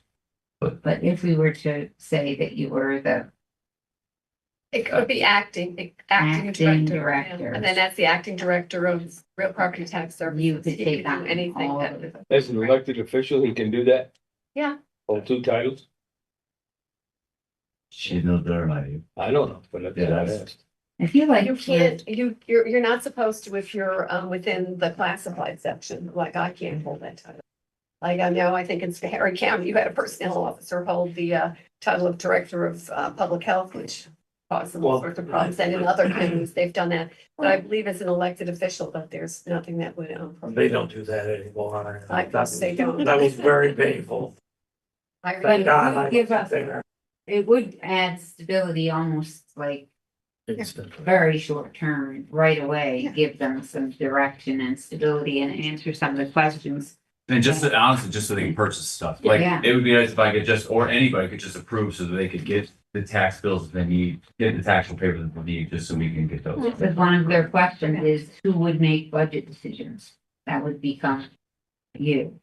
Who would sign corrections of errors? Which I can do now, That- based on that Yeah, already resolution. Yeah. based on that. Director level decisions, who makes them. So I think this would really give them a lot of guidance and feel, you know, that their concerns are being heard, and if we were to do that, and I hope it doesn't really burden me down. Well, whatever, we'll see what happens, just to It get seems them. like that is for the very short term, our best bet to do that. So, and you're agreeable to that, so. Yeah. That, and Okay. yeah, and that's fine, and I know that Brian also does some real property purchasing stuff for the stuff they need for tax bills, he just let me know that, so Oh. at least for that. Okay. That's will be good to have him there, yeah, especially since tax bills are going out there in 2 months. So I would make a resolution if we need it. Yes. Do what we need to have a meeting. General property director. Yeah. Interim Or acting. It could be either acting or interim real property tax director. As the acting director, as the interim, he'll be doing it either way, so, interim would be a more broader term.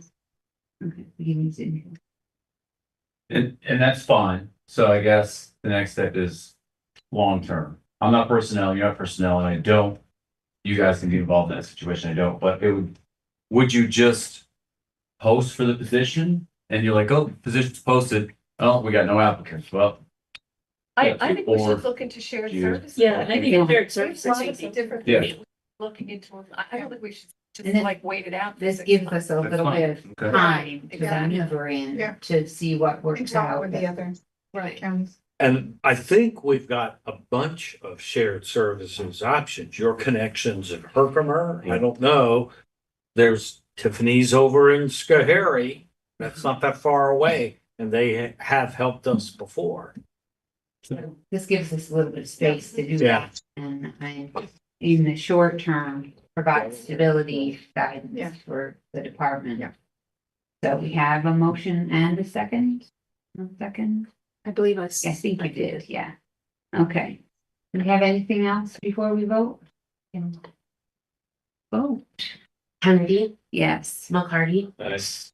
Wilbur absent, Martini. Aye. Marietta, Yes. Peyton. Okay, no, no's or abstaining, so that motion passes. Thank you, Alan. Thank you, Penny, for looking into those choices Yeah. and getting with that department. And potentially longer as well. Figured out. Thank you. Yeah, sorry, that's small. Oh, A lot of it Always popped on, stuff, a lot of it though, popped all on at the good end, things. yeah. We got everything approved that we needed to have. I got the approved? sheriff's. Okay, I need the RPTS, Which I've got, I'll just bring it up, I'll bring it back up. okay, thank you. or just need. Thanks very much, Alan. Yeah, I guess it was forwarded. Okay. Susan, you're ready for your agenda?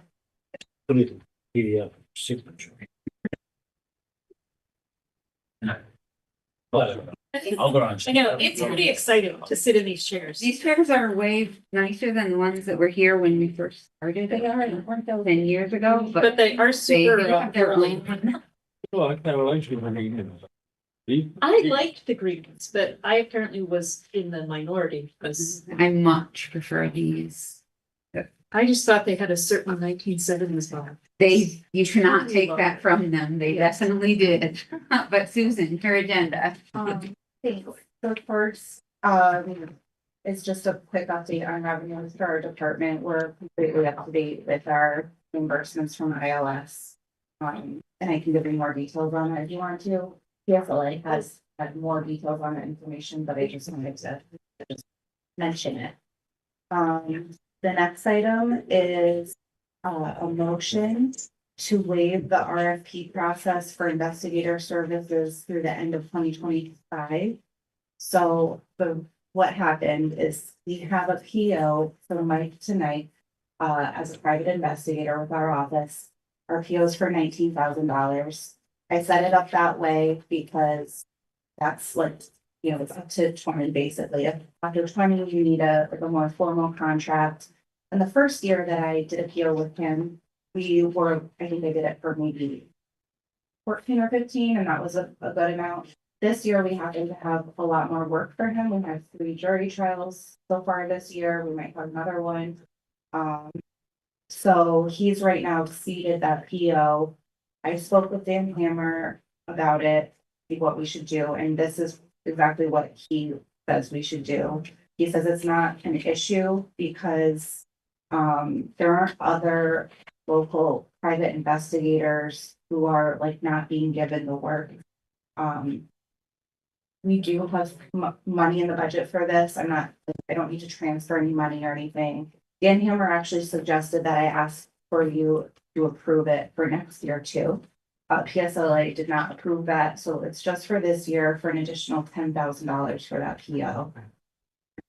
So I'll make the motion. Second. And the 10,000 is in your budget? Yeah. Okay. Just need to spend it. Yep. On this. Thank you. Okay, so any other questions for Susan regarding the investigator services? We'll go to a vote. Kennedy, Yes. McCarty, Aye. Wilbur absent, Martini. Aye. Marietta, Yes. Peyton. Okay, that motion passes. Thanks. The third item is just to give some information. Our office submitted a grant application on the 20th. PSLA gave their thumbs up, their blessing on it. This application doesn't, mean that we're definitely gonna take more grant money or anything, but it's a competitive grant. It's to help support more of the family court side of things in the office. And so it's up to $1 million per year for 3 years. I think our grant came in, it was like under 700. What we just. Guess I did make a motion, but I don't think it's. Would it help strengthen the application to say? No, it's already submitted. We have Oh, okay. letters of support and everything for their listen, so. We'll see. We should find out in November, apparently.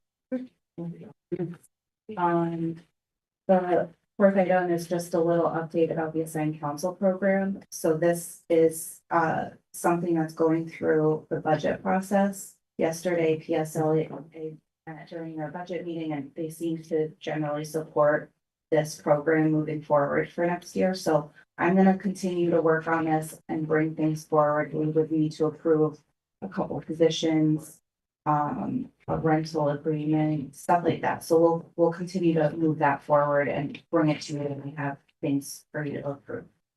And then just a general announcement, just because I heard what Alan was saying about that Tyler training. We have a ton of training money in our budget from ILS. So I'm trying to look for, ways that we can help, use that, in ways that will benefit more than just our department. And I think I could justify sending my grant administrator, data officer, probably to that training. That probably fits. So if anybody thinks of anything that might somehow be related to defense work or Running the department. yeah, maybe it could be justified under my budget to pay for someone to go to a training. Just keep it in the back of your mind. Yeah, and I would say definitely work that through channel to see what could be possible. Yeah. That's you. Thank you, Susan. Yeah. Okay. All right. So Victor's not coming, and we have Board of Elections. After a moderately long week, but not very long week, then I apologize. Lots of information in there, but you can take as much time. So I hadn't realized that Oneonta's early voting was not at Foothills. Correct. Yeah. We did move it. Fortunately for Foothills, they're very busy. Yeah. Unfortunately for us, there's not a lot of room. Yeah. So, the city was very gracious and gave us, a room at the Brenner Building, the old skate house. So we'll be down there. They're putting in a new ramp, so. Very nice. And that starts on Saturday. That starts on Saturday. Come on. As long as you're registered. Yes. You can register on Saturday. On Saturday. Oh, that's the last day. Even better. Yeah, as long as you're not registered, you can do it Saturday. All right, we have a tremendous list here, so we're going to start right off the top. The first one does not need any approval. It's just an update. We did get a reimbursement from a grant for 928791 from last year. So that got put into this year, but the process was already underway to get the money, so we gave it back to you. The next one is a 2025 election grant program, and we are requesting approval to accept that 2025 election grant for a term. All of our terms run April 1st through March 31st of 2026. This one is in the amount of $7,039.59. We're using this to buy printers. And we are asking that you do a resolution to accept the grant and to do an approval to transfer those funds into our M&S account so that we can use it and spend it, and approval to spend it. So moved. Second. What was the dollar amount on this? $7,039.59. Okay. Right. When you're ready, you can go ahead and have us vote. Kennedy, Yes. McCarty, Aye. Wilbur absent, Martini, Aye. Marietta, Yes. Keaton. Okay, that motion passes. Right, the next one is another grant, a vote by mail grant, and we are requesting approval to accept the 2025 vote by mail grant for a term, again, April 1st to March 31st of 2026, in the amount of $14,779.66. We're asking to, in addition to a resolution to accept the grant, we're asking for a budget mod to transfer the funds into our M&S and that we are approved to spend it. We're going to buy things like paper joggers, letter openers, various. So moved. Second. Okay, questions or discussion? Vote to a vote? Kennedy, Yes. McCarty, Aye. Wilbur absent, Martini. Aye. Marietta, Yes. Keaton. Okay, that motion passes. Big one. The next one is, we've talked to you before, we did a capital project last year. We were holding off till we had to replace them, which is going to be the end of this year. But we were requesting approval to contract with 10X to purchase our e-poll books, replacements, printers, and the assorted equipment that goes along with it. And if amount not to exceed $130,000.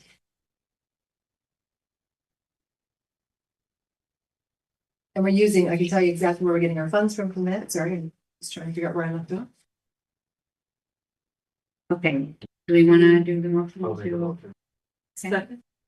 Okay, so now Lori, you can tell us how we're paying for it.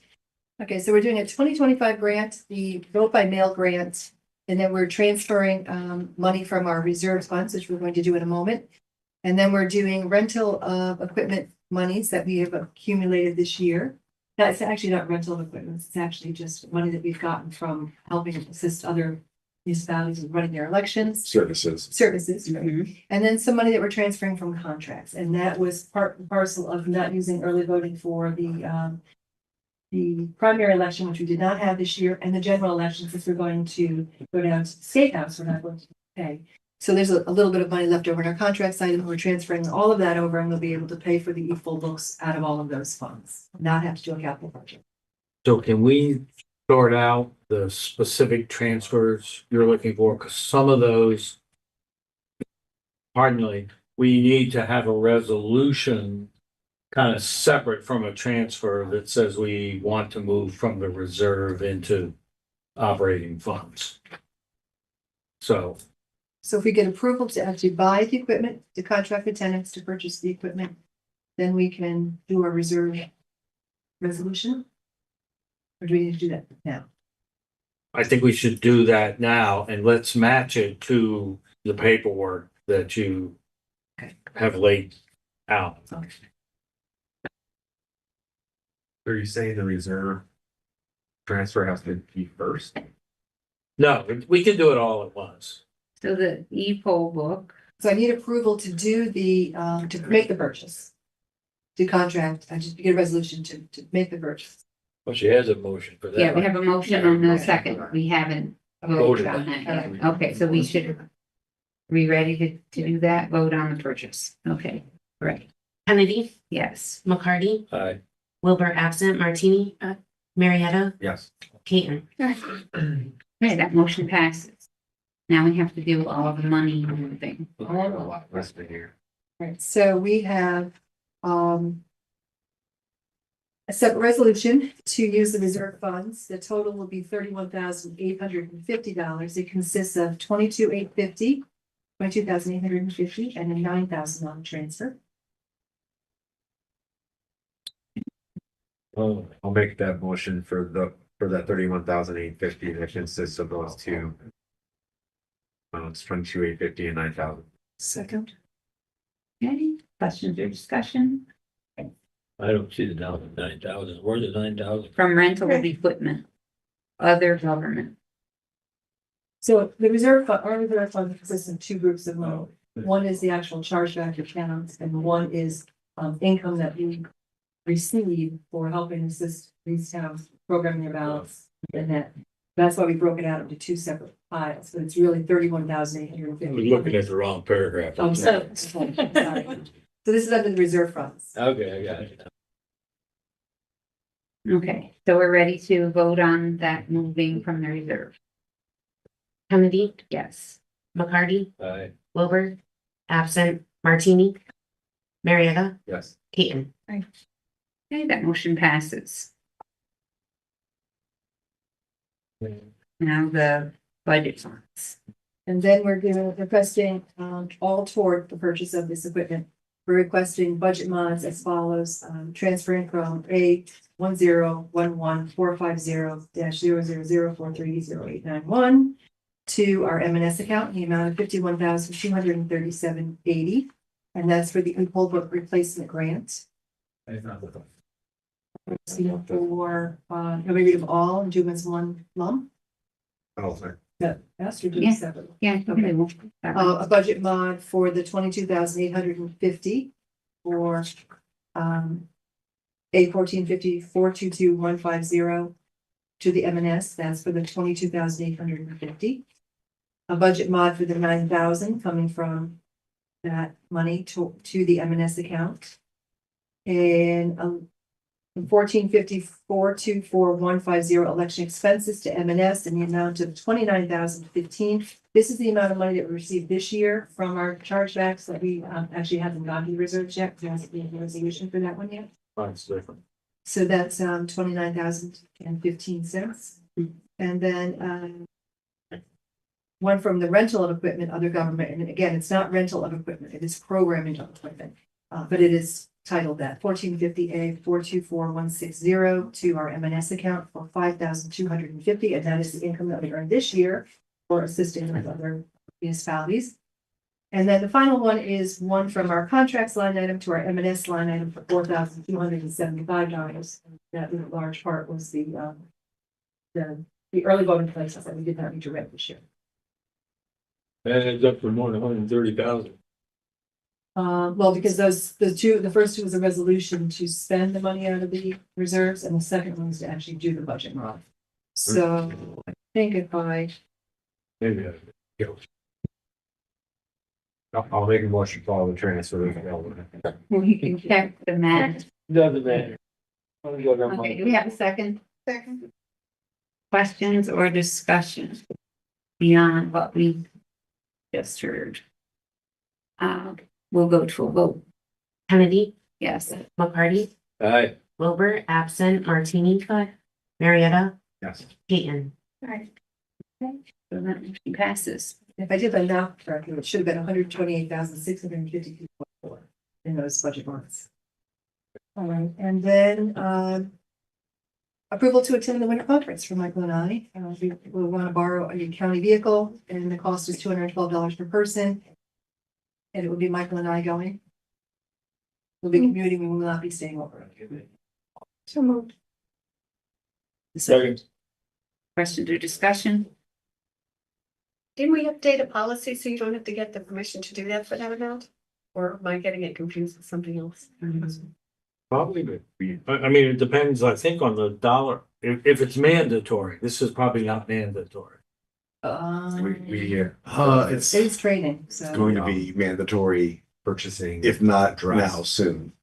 We did. Right. We're waiting on it. Mandatory mean you have a license to maintain that Purchasing requires updates, you included to, the that kind of thing. development threshold rate. The state did pass a law recently that there will be mandatory training. They're still working on said training. This isn't happening, it's gonna be mandatory, but we're also just creatures of habit, so it's gonna take us a while to break, coming to ask for stuff. No, okay. That's all right. We can vote for it. Yeah. Didn't want to go to a vote. Kennedy, Aye. McCarty, Aye. Wilbur, absent, Martini, Aye. Marietta, Yes. Keaton. Okay, that motion passes. All right, now we're up to two personnel issues, or not issue matters. The first one is to approve the change of commissioners from terms from 2 to 4 years. We brought that up before we actually tabled it because we thought it might pass. It has not done so yet. And so we're bringing it to your attention again. There are 37 counties that have 4-year terms and have gone ahead and done 4-year terms. 2 counties are mandated by law, I believe, to be 4-year terms. But the other 35 have just signed on to it now. And there's 25 counties with 2-year terms still. So we're just bringing that to you to see if that's something you were interested in doing. And just, there is a little clause in the election law that it can be, such termination may be rescinded by a subsequent action of the county legislative body. So should you decide later on down the road that you want to revert back to the 2 years, you can certainly. It's not a one for everything.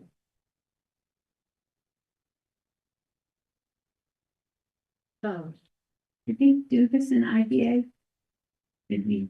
Yes. And we did the IDA approved.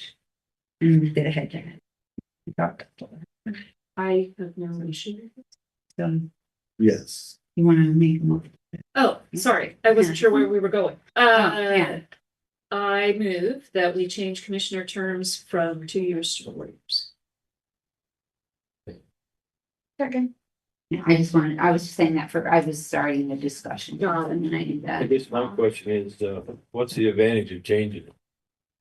It would keep us in place for gubernatorials every 4 years, presidential every 4 years. It would make sure you have continuity in your office. Doesn't mean that we can't like still retire. I don't want you to retire. No, I mean, it doesn't, like, you can still leave term during that period of time. It does give you the continuity of having I something. just think this, I only get 1 year, you ought to leave that to go too.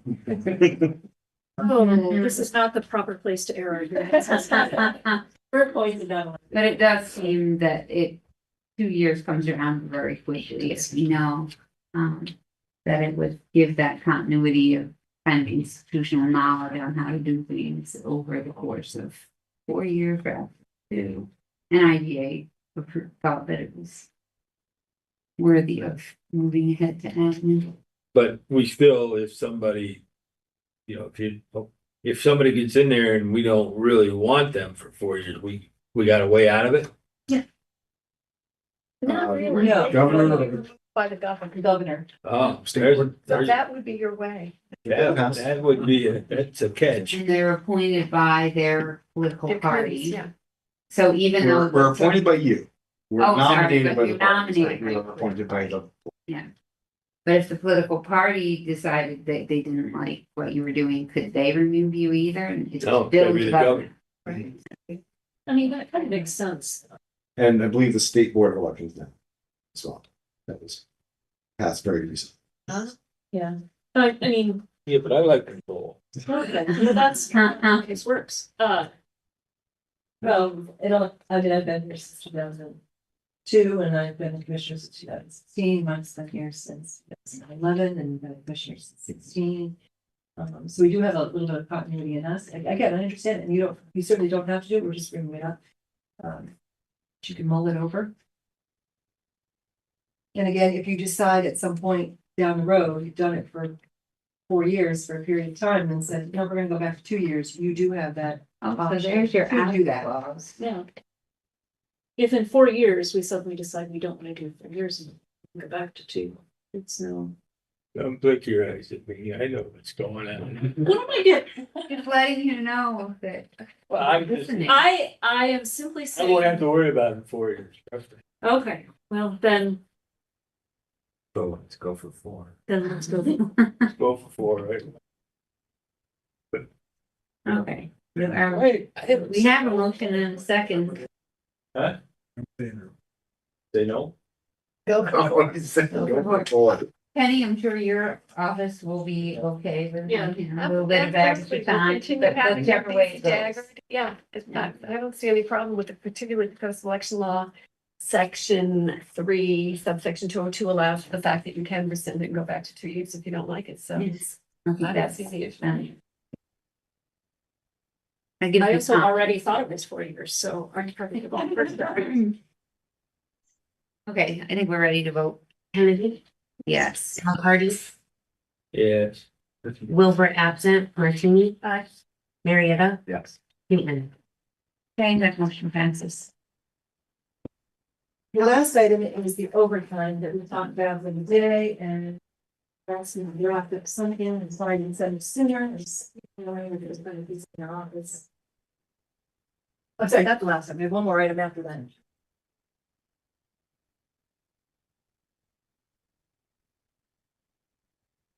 We're right about the agenda. We had an agenda. So you're asking us about what we thought we would need for overtime, and then we're gonna go back to IGA again before the board meeting. So we looked at the hours that we put in, and Mike and I are a little gray because we don't actually have a schedule, we don't have a time sheet. So I just took it from the actual schedules, but the rest, and we don't get any overtime, but I just wanted you to see that we do also work side by side with them. But that is our staff's hours according to their time sheets for 22, 23, 24, and 25. So, and I told you that which elections or which types, so the 2026 is similar to the 2022.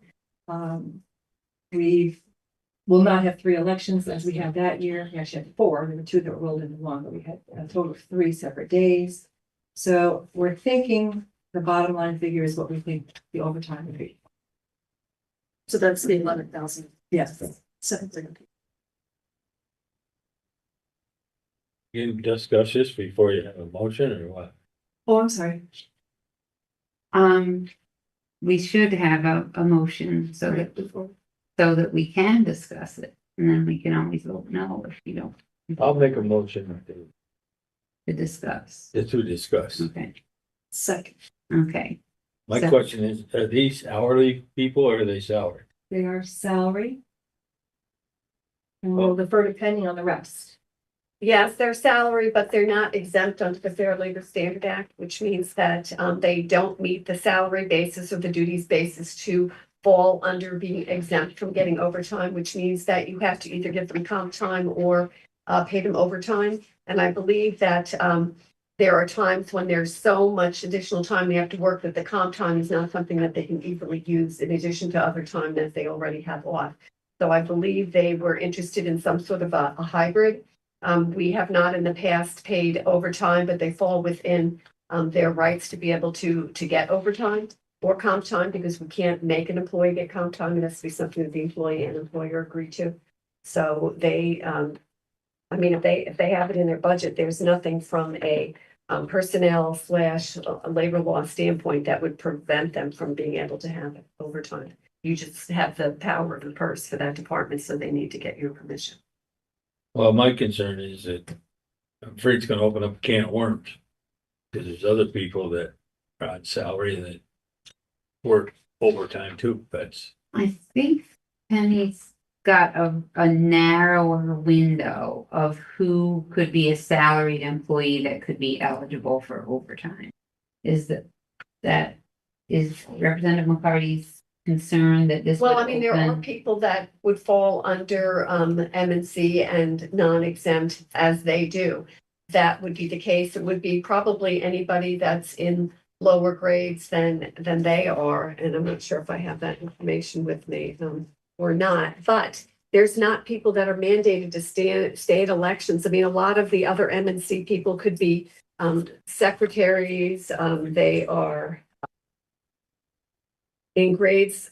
The deputy commissioner of elections are grade 2. That's the same as secretaries. That's the same as personnel clerk. Grade 3 would fall under it. It would be assistant payroll and benefits manager, business office manager, deputy. Although business, yeah, Those They're- other, there are titles that are going to be also underneath. They're mostly secretary to commissioner of social services, county attorney, DA, PD. do they get comp time though? Hmm? Those other positions you're talking about, do they get comp time? I Like don't know our that they're BOE. working outside of their hours, because the way that it works is that between 35 and 40 hours, when you're a salaried employee and you don't meet the Fair Labor Standard Act definition of being exempt, you would work those extra 5 hours for no additional pay. It's not until you hit 41 hours Right. that you now go back and pay for those additional 5 hours plus the 1 hour at overtime. So what I've always told the department heads is that anybody that you have that falls within that gap, just keep an eye on it, that they're not working more than those 5 hours in a payroll. That comes to 10 hours a pay period. I mean, that's a lot. I don't think there's a lot of people that are doing that at this level. But And if, they're doing it because they're required to, mandated, really right. because of the election. so you haven't heard about other issues? No. Like this? No, but there are issues where there are department heads, I think, that have said that they were outside of it, but they're exempt. I know that, I believe, Victor has talked about it, Rob O'Brien's talked about it, other people have talked about it because they are working outside of it, but they happen to fall under the Fair Labor Standard Act.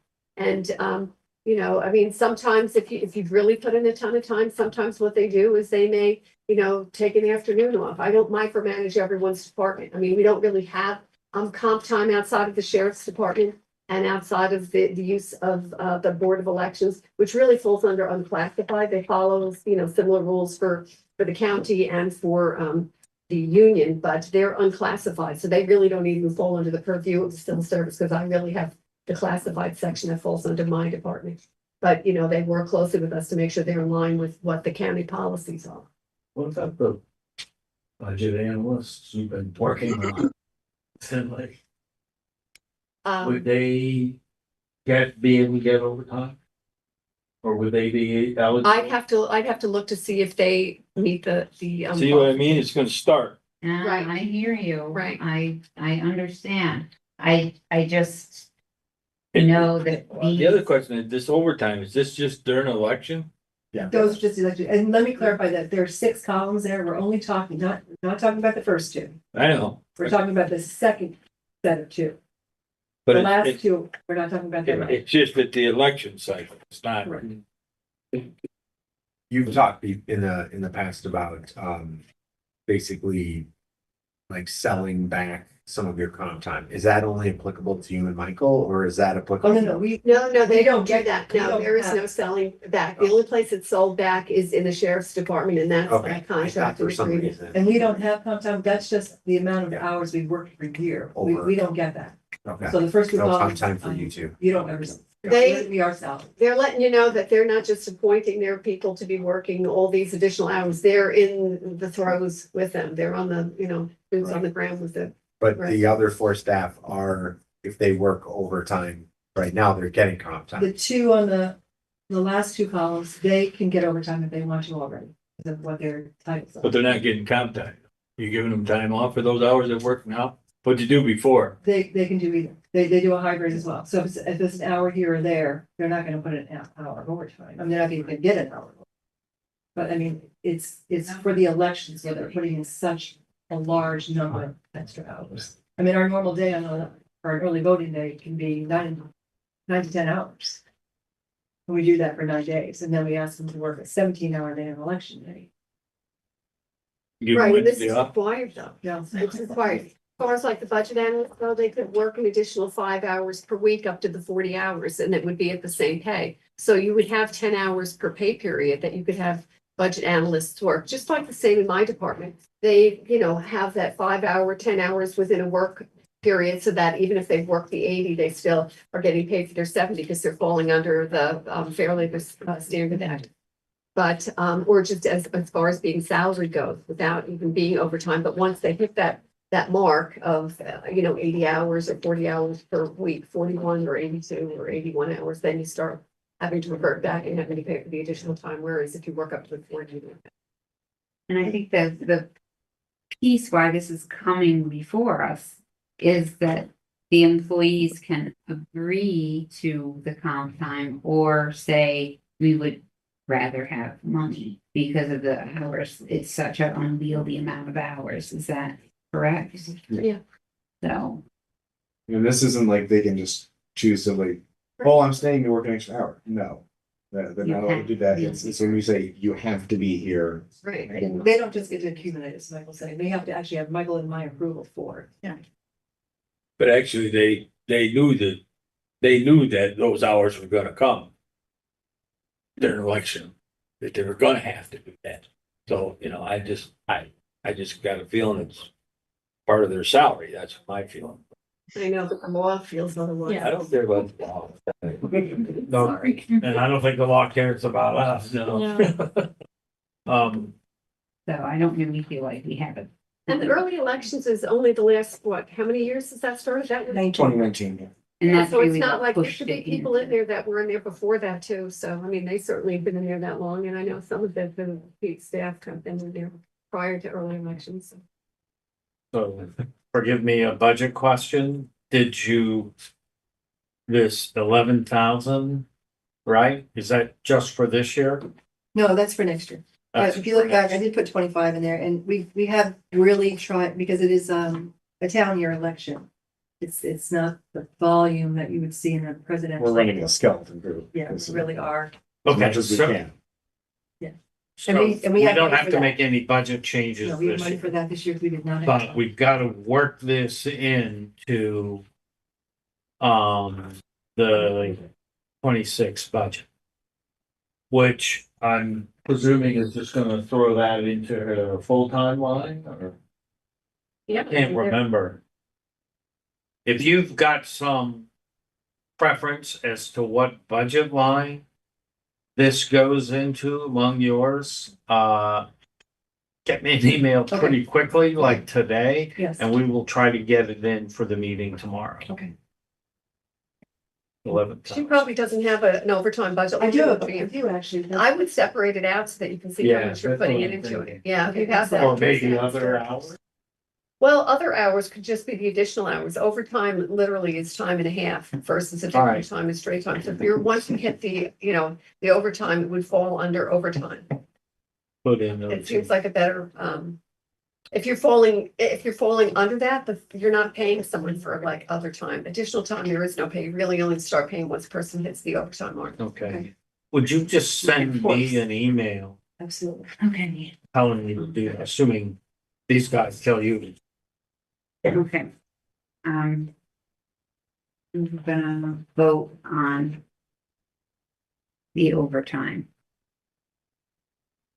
Loretta, you can go ahead and vote. Kennedy, Yes. McCarty. No. Wilbur absent, Martini. Marietta, Yes. Keaton. Okay, we had one no and the others are yes. The motion does pass. And we have one last item, we did not bring this to IGA because this happened since then. And we can bring this to you when we come in next time.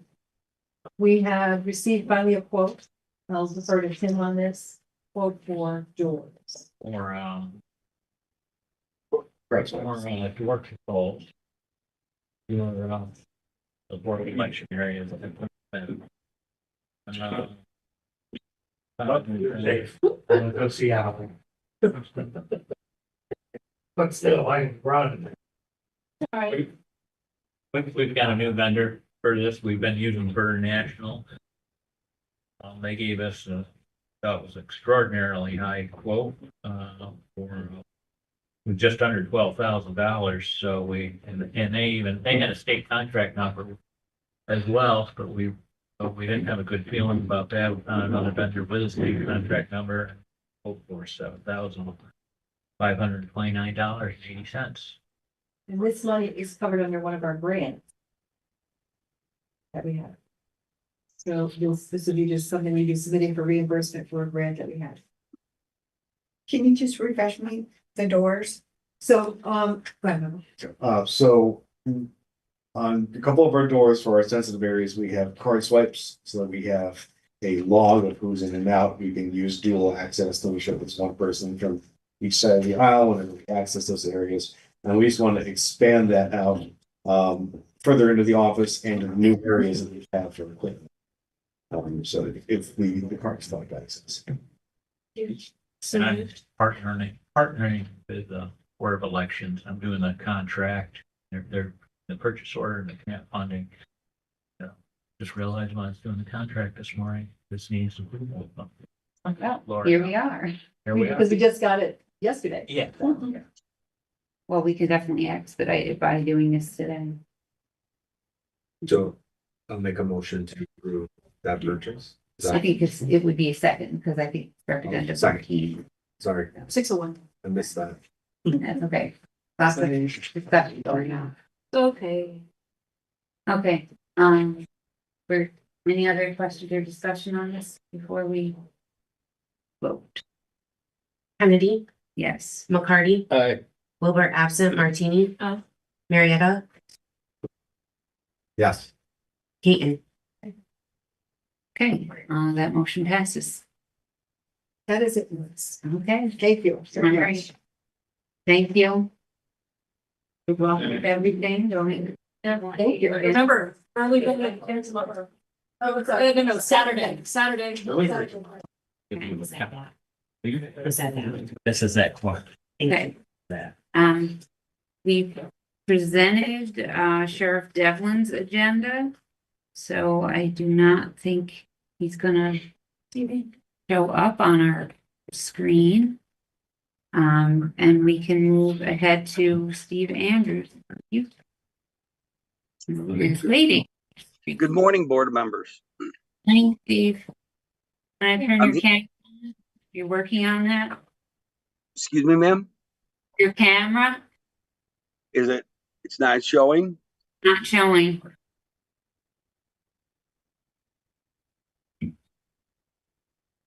Is it showing now? No.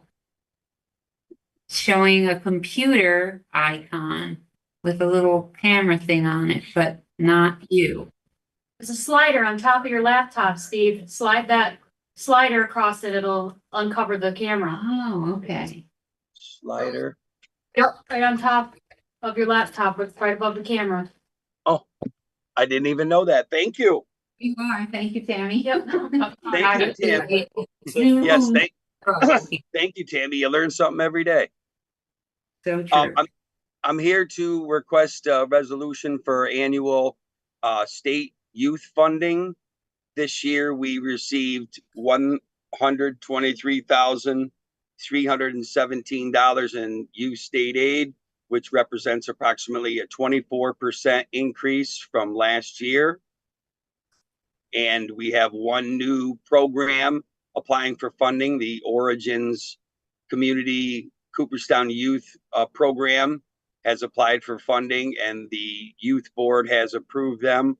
Also, on a down note, the town of Hartwick did not have a youth program and will not be applying for funding this coming year, but they have plans in the works for youth programming for 27.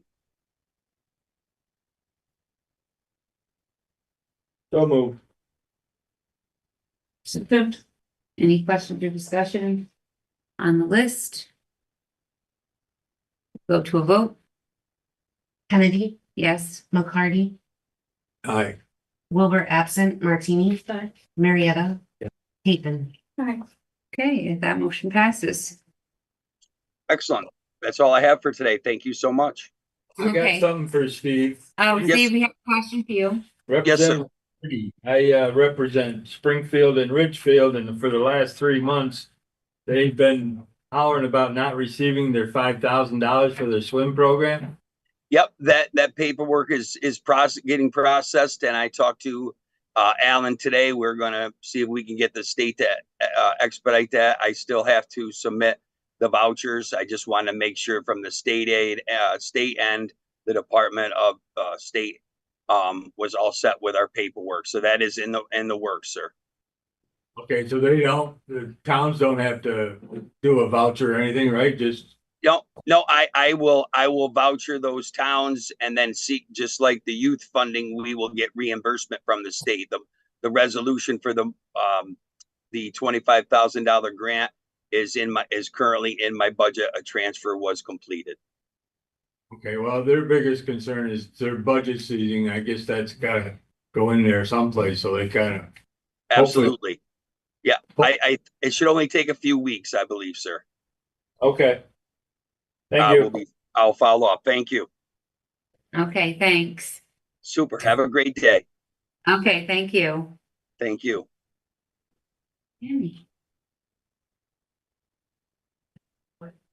Morning. Morning. Be cautious when you sit. That chair was fine. Maybe I'll do this. I keep watching everybody's. Okay, I have a few different types of items for resolution today. The first is regarding an MOA with Southern Tier 8 for their regional housing framework. They were just awarded funding from the Appalachian Regional Commission to do a regional housing assessment that looks at sort of, where and what types of housing are most suitable where, what are the infrastructure needs, and then how to create a strategy to try to put the funding pieces together to make those things happen. So it's not a detailed study for every county. It's a holistic view and across the county, what trends and kind of, where across the region we would expect to see different kinds of economic influence. You've got Micron in certain parts of the region influencing. And so basically, what kind of housing response do we need to try to look at to meet the current trends? What the ask is for us is over a 2-year period from backdating to March 1st, 2025 to February 28th, 2027. They're looking from each county $28,000 of in-kind, so not cash, but staff time. I feel like this is something we can easily meet in a quick calculation. If I have, basically about 4 staff that work on some aspect of this to some degree, whether it's GIS or actual housing or kind of other infrastructure work, that between myself and them, that's about $3,500 a year in staff time, and is well within the time that we spend on those kinds of things. They made it broad so that we could easily rack up the in-kind time for it. And we can also, any partners that join us for anything, say Orha, they join us for meetings or different efforts, and we can account for their time to support that as well. So moved. Okay. Any questions or discussion for Amy? Okay. Go to a vote. Kennedy, Aye. McCarty, Aye. Wilbur absent, Martini, Aye. Marietta, Yes. Peyton. Okay, that motion passes. The second is related to public transit.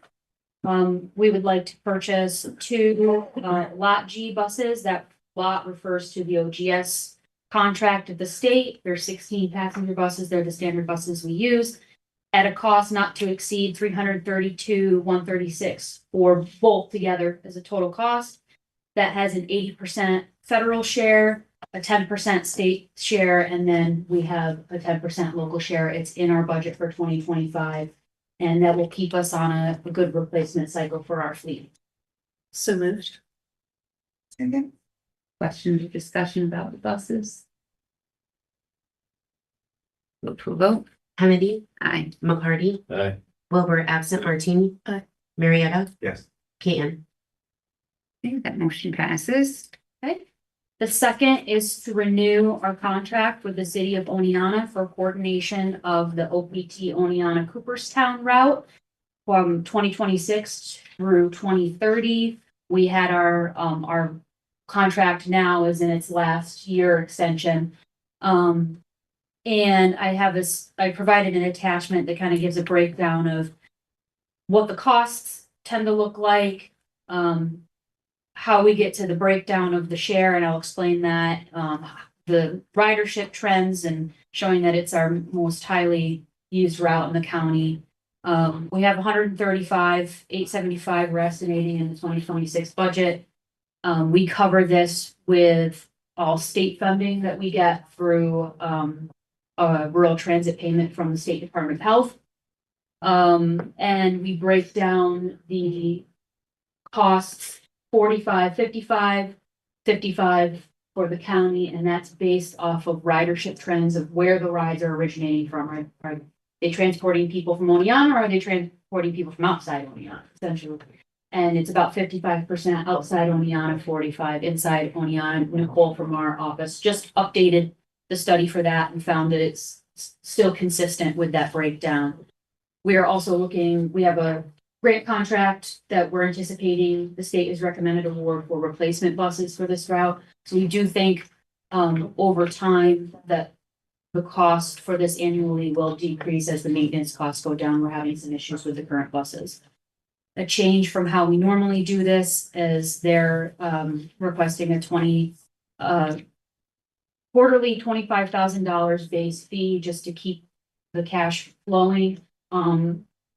And then we will reconcile twice per year to adjust. So if we overpaid, they pay us. If we underpaid, we pay the rest of the difference of that. Right now, we reconcile basically after the year ends, and it's not really conducive to either of us for our budgets. And this will give us a much better sense partway into the year of where things stand. So that's a change from previously. Otherwise, it's the same. Is the total different? Is the total the 100,000 in keeping with the previous years, or is that a higher? Yeah, it's sort of an average of where things have been high as of late because of the maintenance costs. And previously, when we had low maintenance costs, we were coming in a little more in the 80,000. So it's kind of the in-between amount that. But the mid-year reconciliation will could kind of put us in a place where we have comfort that we're going to get through the end of the year, hopefully, with that. That's right. And we can make any budget changes that we might need to make sooner than later. So we should do that. Do we have a motion to approve? Are you ready to have us do the motion to approve the coordination of the route to Cooperstown? So moved. Questions or discussion? Go to a vote. Kennedy, Aye. McCarty, Aye. Wilbur absent, Martini. Aye. Marietta, Yes. Peyton. Okay, that motion passes. Okay. And the next two, I'm going to explain together, but we have to set them separately, but they're all related to each other, and that has to do with setting the 2026 fees for solid waste. What I provided is, it's a little different from what I provided SWEC. I think this will make it a little clearer from what was presented at SWEC. I took the rate schedule that's current and added changes to it along the side, so you can see sort of what is current and what's being proposed. That is for our tip fee changes. And then we're also proposing changes to the user fee. So the idea with these changes is that we are looking to do the capital improvements to the Southern Transfer Station. And by raising our tip fee by $5, our user fee by $5, and our commercial recycling fee by 10, that will cover the annual bond payment in order to fund those improvements. We don't have to, as of this year, make any increases to the fees due to operational costs. So these increases are purely for that project. We may years out have to still make adjustments on top of it for the operational cost. So that is that 102 a ton to 107 a ton. The out of county rate going from 105.50 to 110.50. That's contractual. It's always $3.50 more than the base. And then our commercial recycling going from 75 a ton to 85 a ton, keeping that lower than our municipal solid waste fee to incentivize recycling, but also bringing our fee a little closer in line with what our neighbors are charging for recycling as well. Then that influences the scaled minimum fee. We always have that $20 minimum. That would bring that down to up to 375 pounds. All other changes proposed on the rate schedule are those requested by Casella due to increased costs that they have in order to cover those changes. So that includes increasing the Freon by $2 and then increasing the mattresses from 35 to 45 a unit. That we actually are really at $40 a unit now. The county's been subsidizing $5 a unit. So it's actually a $5 increase, but SWEC discussed whether we wanted to continue subsidizing and opted to say, let's stop that $5 subsidy. And so it looks like a $10 increase because of that, but it's a $5 from what we're actually paying. Can I add to that? Yes. The average mattresses a month is 250 mattresses a month. And that $5, well, when we decided to pay the $5, we're kind of going on, it's going to be along the road as residents. I believe that the residents aren't getting rid of that many mattresses. I believe it's the motels, the colleges and all that.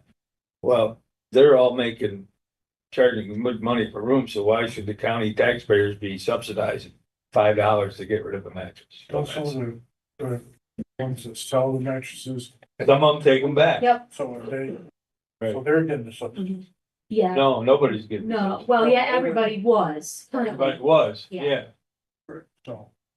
So what we did keep in response, we looked at the breakdown. Basically, we can't tell from who pays by cash, whether they were a company or a resident, but we do know who has commercial accounts with us. And we looked at the percentage of commercial accounts how many of those mattresses are commercial accounts. And it's around 40%. So then probably add in how many might be just coming in and paying cash. It's a decent chunk that are actually just businesses and not individuals. So just to confirm what. 100 a month. 40% of that 250 is 100 a month is commercial. Yeah. So that's the reason for that. So I wanted to explain all the changes kind of holistically. So we could adapt the fee as presented with the changes on it. I think that is made it very clear, Tammy. Can I ask? For doing the approvals. Yeah, So you're increasing these to be able to pay for bonding for upgrades to, have we approved that project to be done next year? I don't, certainly not in the budget, and we certainly haven't done a bond resolution yet.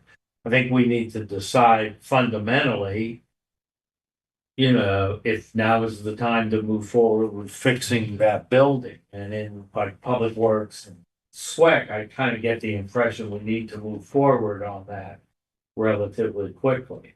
Well, we had a determination that the fix is only supposed to last, what the one repairs was 2 years. wasn't even 2 November years. 26. Yeah. Good for November, right, okay. So, So if we don't get to it next year, at least this money could be put in the reserve fund to help. pay for it when Pay it comes. when it Right, for the comes. financing when we have to do the fund. Right. It was a decision package. I did submit it as a decision package for SWEC's consideration. I want to make sure. I didn't, yeah. she hasn't come here and just made this up.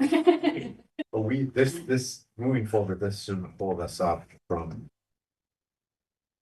This shouldn't be held up by that approval for the project. I mean, that's a different piece of the puzzle.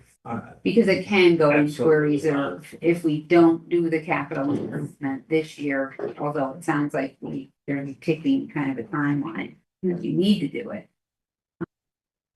And I'll just add there's a timing piece to this because particularly with the user fee, there are reports that have to go into some of the final board meeting agendas of the month that produce like when that report that goes at the front of the agenda that has the property tax levy for the year, the user fee has to be part of that report. So there is sort of a weird timing piece to this too, that is kind of with the budget not, it's a, yeah. So I understand where Michelle's I going, guess because it's like, it's we the haven't opposite. decided. That you're saying that you're increasing fees to be able to fund something in the future. And if we're not funding it next year, then why are we increasing? Versus saying we're increasing these because cost of doing business is higher. Well, That's where I'm coming well, from. I maybe- think we're doing it next year unless the budget decision goes otherwise. Maybe we shouldn't say that it's funding. That's what I'm capital getting at. Project, Right. it's the Saying cost of doing business Right, is that's garbage. what I'm saying. Yeah. Yes. So maybe, you know, just, Okay. yeah, That's just my take. That's right. It's also accurate. And Yes. it's Yeah. It is that. making it up out of whole cloth. Right, right.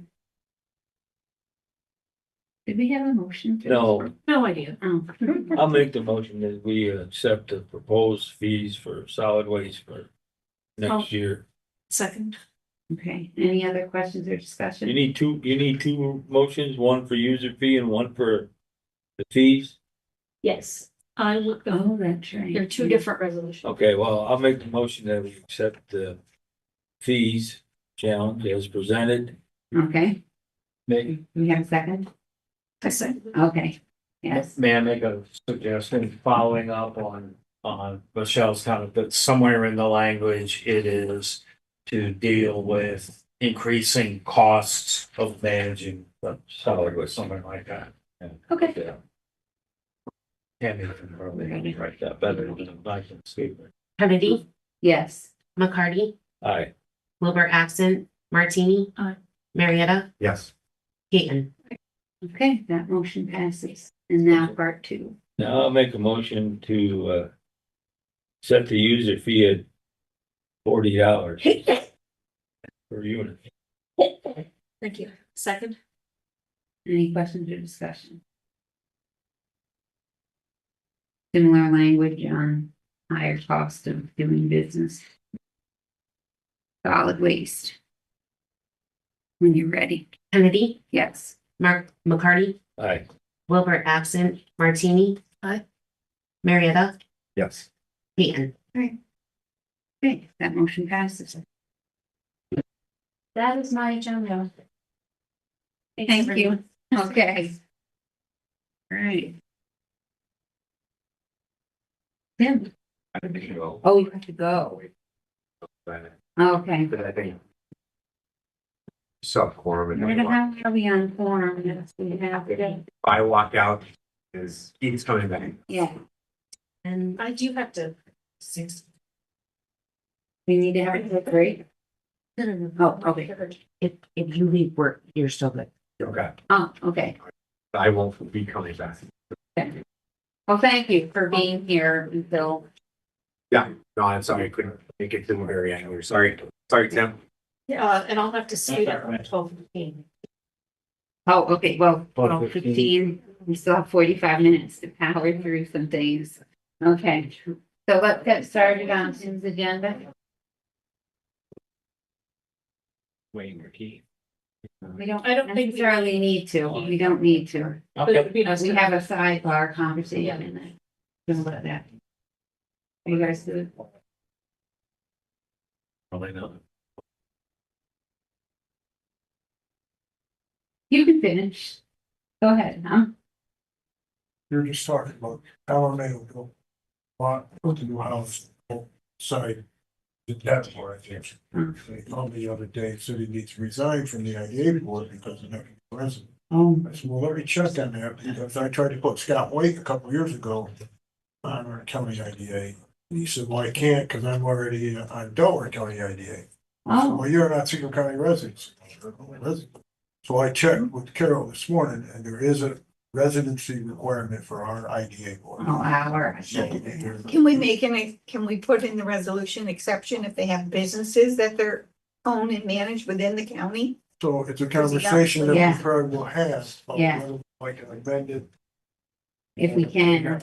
Tom would like to stay on, but he feels he can't once he moves. Yeah, I think we could do what we can to try and legally Yeah. make it happen. I mean, he's got a lot of businesses within the county, so he Definitely. manages. Not like he's just coming from somewhere. That's something, that we would have to vote on today? I don't know, I just. Oh, okay. I tell you. It's a sidebar. Okay, all right. So now we're back to building services. Tim, what do you have for us? Just seeking approval for the annual train service agreement, state contract PT 8873 for the building automation system and mountain services for COB Annex Meadows Complex CSB. In addition to this, contract contains 20 hours of mechanical service labor to be used at the discretion. The term is January 1st, 26 to December 31st, 26 for an annual amount not to exceed $18,476.32 to be funded from COB contracts line A 1625-4900. So move. Second.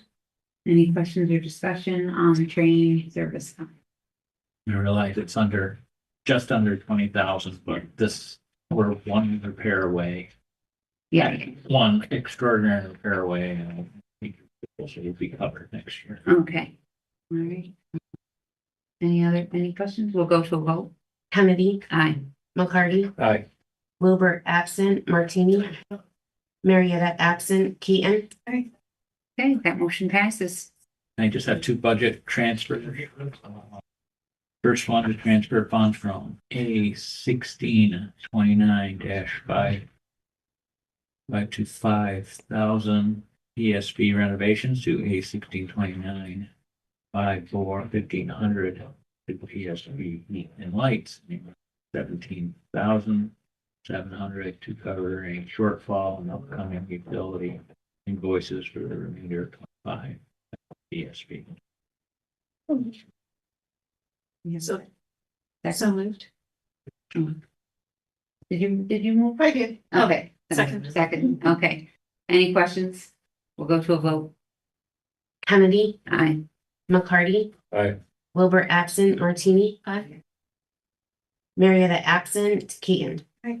Okay, that motion passes, and then you have another transfer.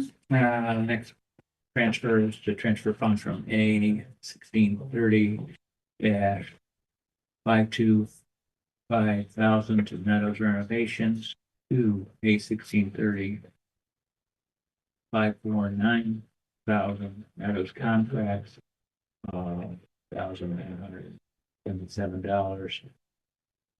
Cover costs for extended repairs to the Meadows generator that I detected after the emergency Here was completed. So moved. Second. Any questions or discussion? We'll go to a vote. Kennedy, Aye. McCarty, Aye. Wilbur absent Martini. Aye. Marietta absent Keaton. Right. Okay, that one passes. Got your green lights already for Veterans Day? Yes. Okay, good. Excuse me. Chair. Yes. Just with regards to your first request, it was like a little over 18,000. And you brought it here, even though you don't need a resolution with the expectation that in the event that you needed a resolution, you'd have one if it goes over 20. Is that, I just want to understand the process because if it's under 20 right now, you don't need a resolution, Right. but Cumulative. Right? My understanding is we're exceeding it cumulative over the course of a year, over 20. Is that correct? No, this is that, but so the contract was originally over 20 with 24 hours of service and extra automated service. We trimmed this down for the budget, but we anticipate just in case. But if you have this resolution, but you have authorization at this point to spend $18,000, if you, 18 and some change, if you spend over that amount, you still have to come back before the board. If you because you have just received authorization for this specific amount of 18,000. I know he said, while you were presenting, and I'm sorry I didn't catch it at that time, it was, if you spend over that Up amount. to 20, 19,999. Yeah, well, right now, he only has authorization to spend 18,000, whatever the specific amount is. What do we? I may be able to clarify this. We've added 18,000 to that. Fine, or whatever. If he has another request that will end up cumulatively being more than 20,000, No, but he would have to come back. And I may not understand. If at this point, he just got authorization to spend 18,000 and some change. If he spends over 18,000, 32. yeah, right. So if you're looking for the authority to spend more than that, then you would need to increase that. Yes. So if you don't want to increase it, you don't anticipate spending more than that. I just heard a comment like one more. Or one repair. One repair away, exactly. That's what was like, oh, maybe we should ask for more than the 18,000. So we're sort of confusing two things. Okay, Right? He's got authority for 18,000. That's there. He doesn't need any approvals from anyone. Yeah. If in fact he needs additional authority, if cumulative, right, that adds up to less than 20,000, I can approve. He doesn't need to come to committee. If, however, he needs more than that, he will have to come to committee and to admin and et cetera. yes. So you do not need a resolution for what you just asked for because it's under 20,000. Okay. Yep, then we're good. We're Okay. trying to cover all the bases. Right. Yeah, sorry that I interrupted, but I just No, wanted to make sure, like, Well, save us fine. 5 minutes now versus 3 hours later, that's all. Thanks, Denise. Yes, of course. Okay, Thanks, Dan. all right. Thank you, Sam. All right, Lee, your turn. So I am before you presenting the workers' comp, budget. It's, I emailed all of you. Exception of you, Steve, but I'm pretty sure you have access to it. The budget that I presented at the budget workshop, last week, same, budget. Any questions on that? Yeah. You would like to have us move approval of the workers' comp budget for 2026. Absolutely. We have a motion to do that. So moved. Questions or discussion for Denise on workers' comp budget? Just a clarification, what we are approving is a resolution that will go out to all the towns stuff. And it has to do with setting rates and all that. That is not the same thing as the county budget, which is why we're kind of taking one department, if you will, out of order. But we want to make sure our county budget is consistent with what we send out. So that's why we're talking to you about it today. So it's not in the county budget. Is that what you're saying? It is in the county budget, but this approval applies only to sending the resolution. We haven't adopted the county budget for 26 yet. This is a piece of it, so we have to get this piece approved. Yeah, we do this every year. It's essentially the same format. The resolution every year, we put that prior year and then our next year. And that's what we gave to, a copy of that at the budget workshop and I've emailed. Go to a vote. Kennedy, Aye. McCarthy, Aye. Wilbur absent, Martini, Aye. Marietta absent, Keaton. That motion is approved. Thanks, Denise. Okay. Good morning, everyone. Morning, Brian. 90. Yes, Kelly's gonna, I don't think this made your packet, so my apologies there. Got 2 requests today. Kelly's passing out. Thank you, Kelly. And this was somewhat discussed in our budget meeting where we're gonna try to purchase as many computers as we can in 2025 to the subject compliance with Windows 11. So what I'm requesting today is a transfer from 1680-5400 to 1680-520020, the amount of $70,000. So we can purchase, the next request would be purchase 90 computers and 20 laptops.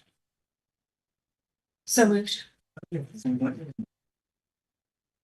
We have a second for the transfer. We're getting fainter back here those seconds. You barely heard. Sorry, I'll speak up. No. Get more down. All right, any questions for Brian with regards to the additional, to the transfer? Any laptop? 90 computers, 20 laptops, $70,000. We're just doing the transfer first. Yep. Okay, so This transfer. part of Good the vote. sheriff, did he get new computers? Or that just This is for everybody, whoever needs them. board members? You don't know. Okay, we are, Teach him how to use it. are we ready to vote on this transfer? Okay, we're gonna vote on the transfer. Kennedy, Yes. McCarty, Aye. Wilbur absent, Martini, Marietta absent, Keaton. Okay. The transfer is approved and now we're gonna do the purchase.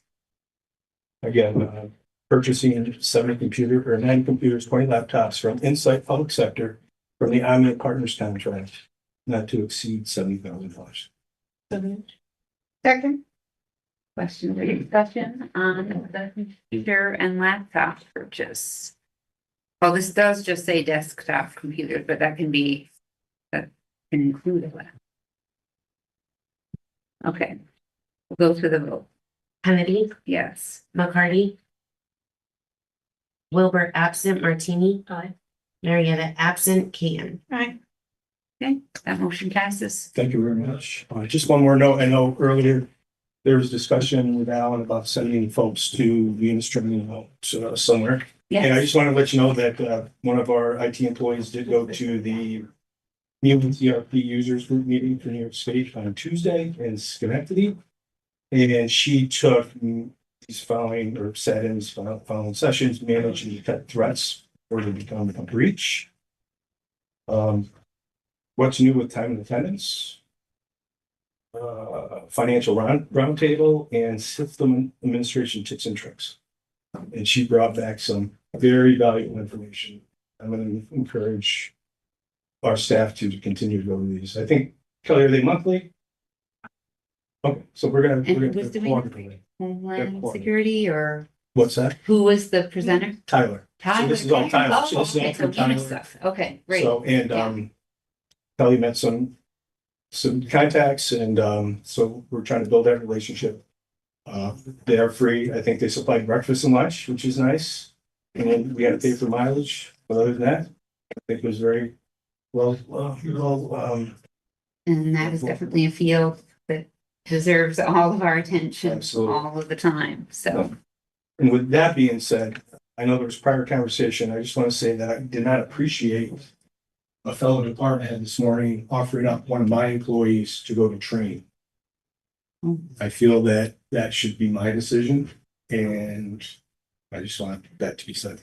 Okay. All right? Thank you very much. Thank you. Read this. You can zero. Thank you. Thank you. Okay, thank you, Brian. All right. John Leo? Is John here? Oh, I have. He was there, wasn't He did come, but he? I think it's just somebody. They were both here, I think. Somebody was out in the hall. Yeah, outside. Oh, They okay. still are, but they were.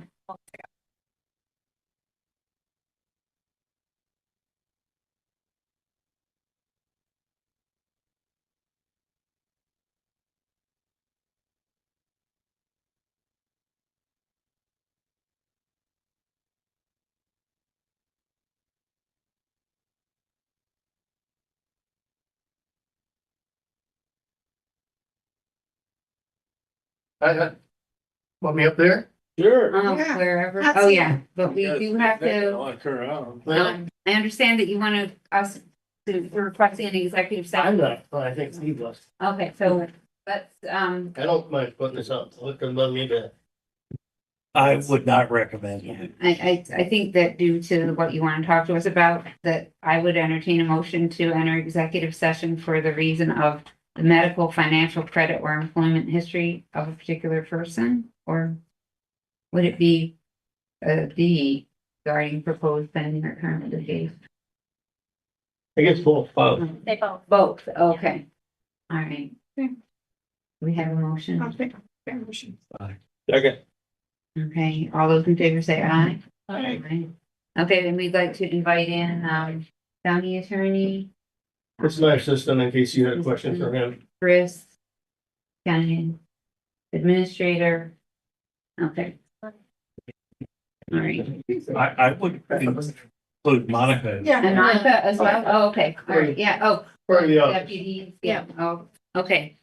Somebody So- grab Recording those. stopped.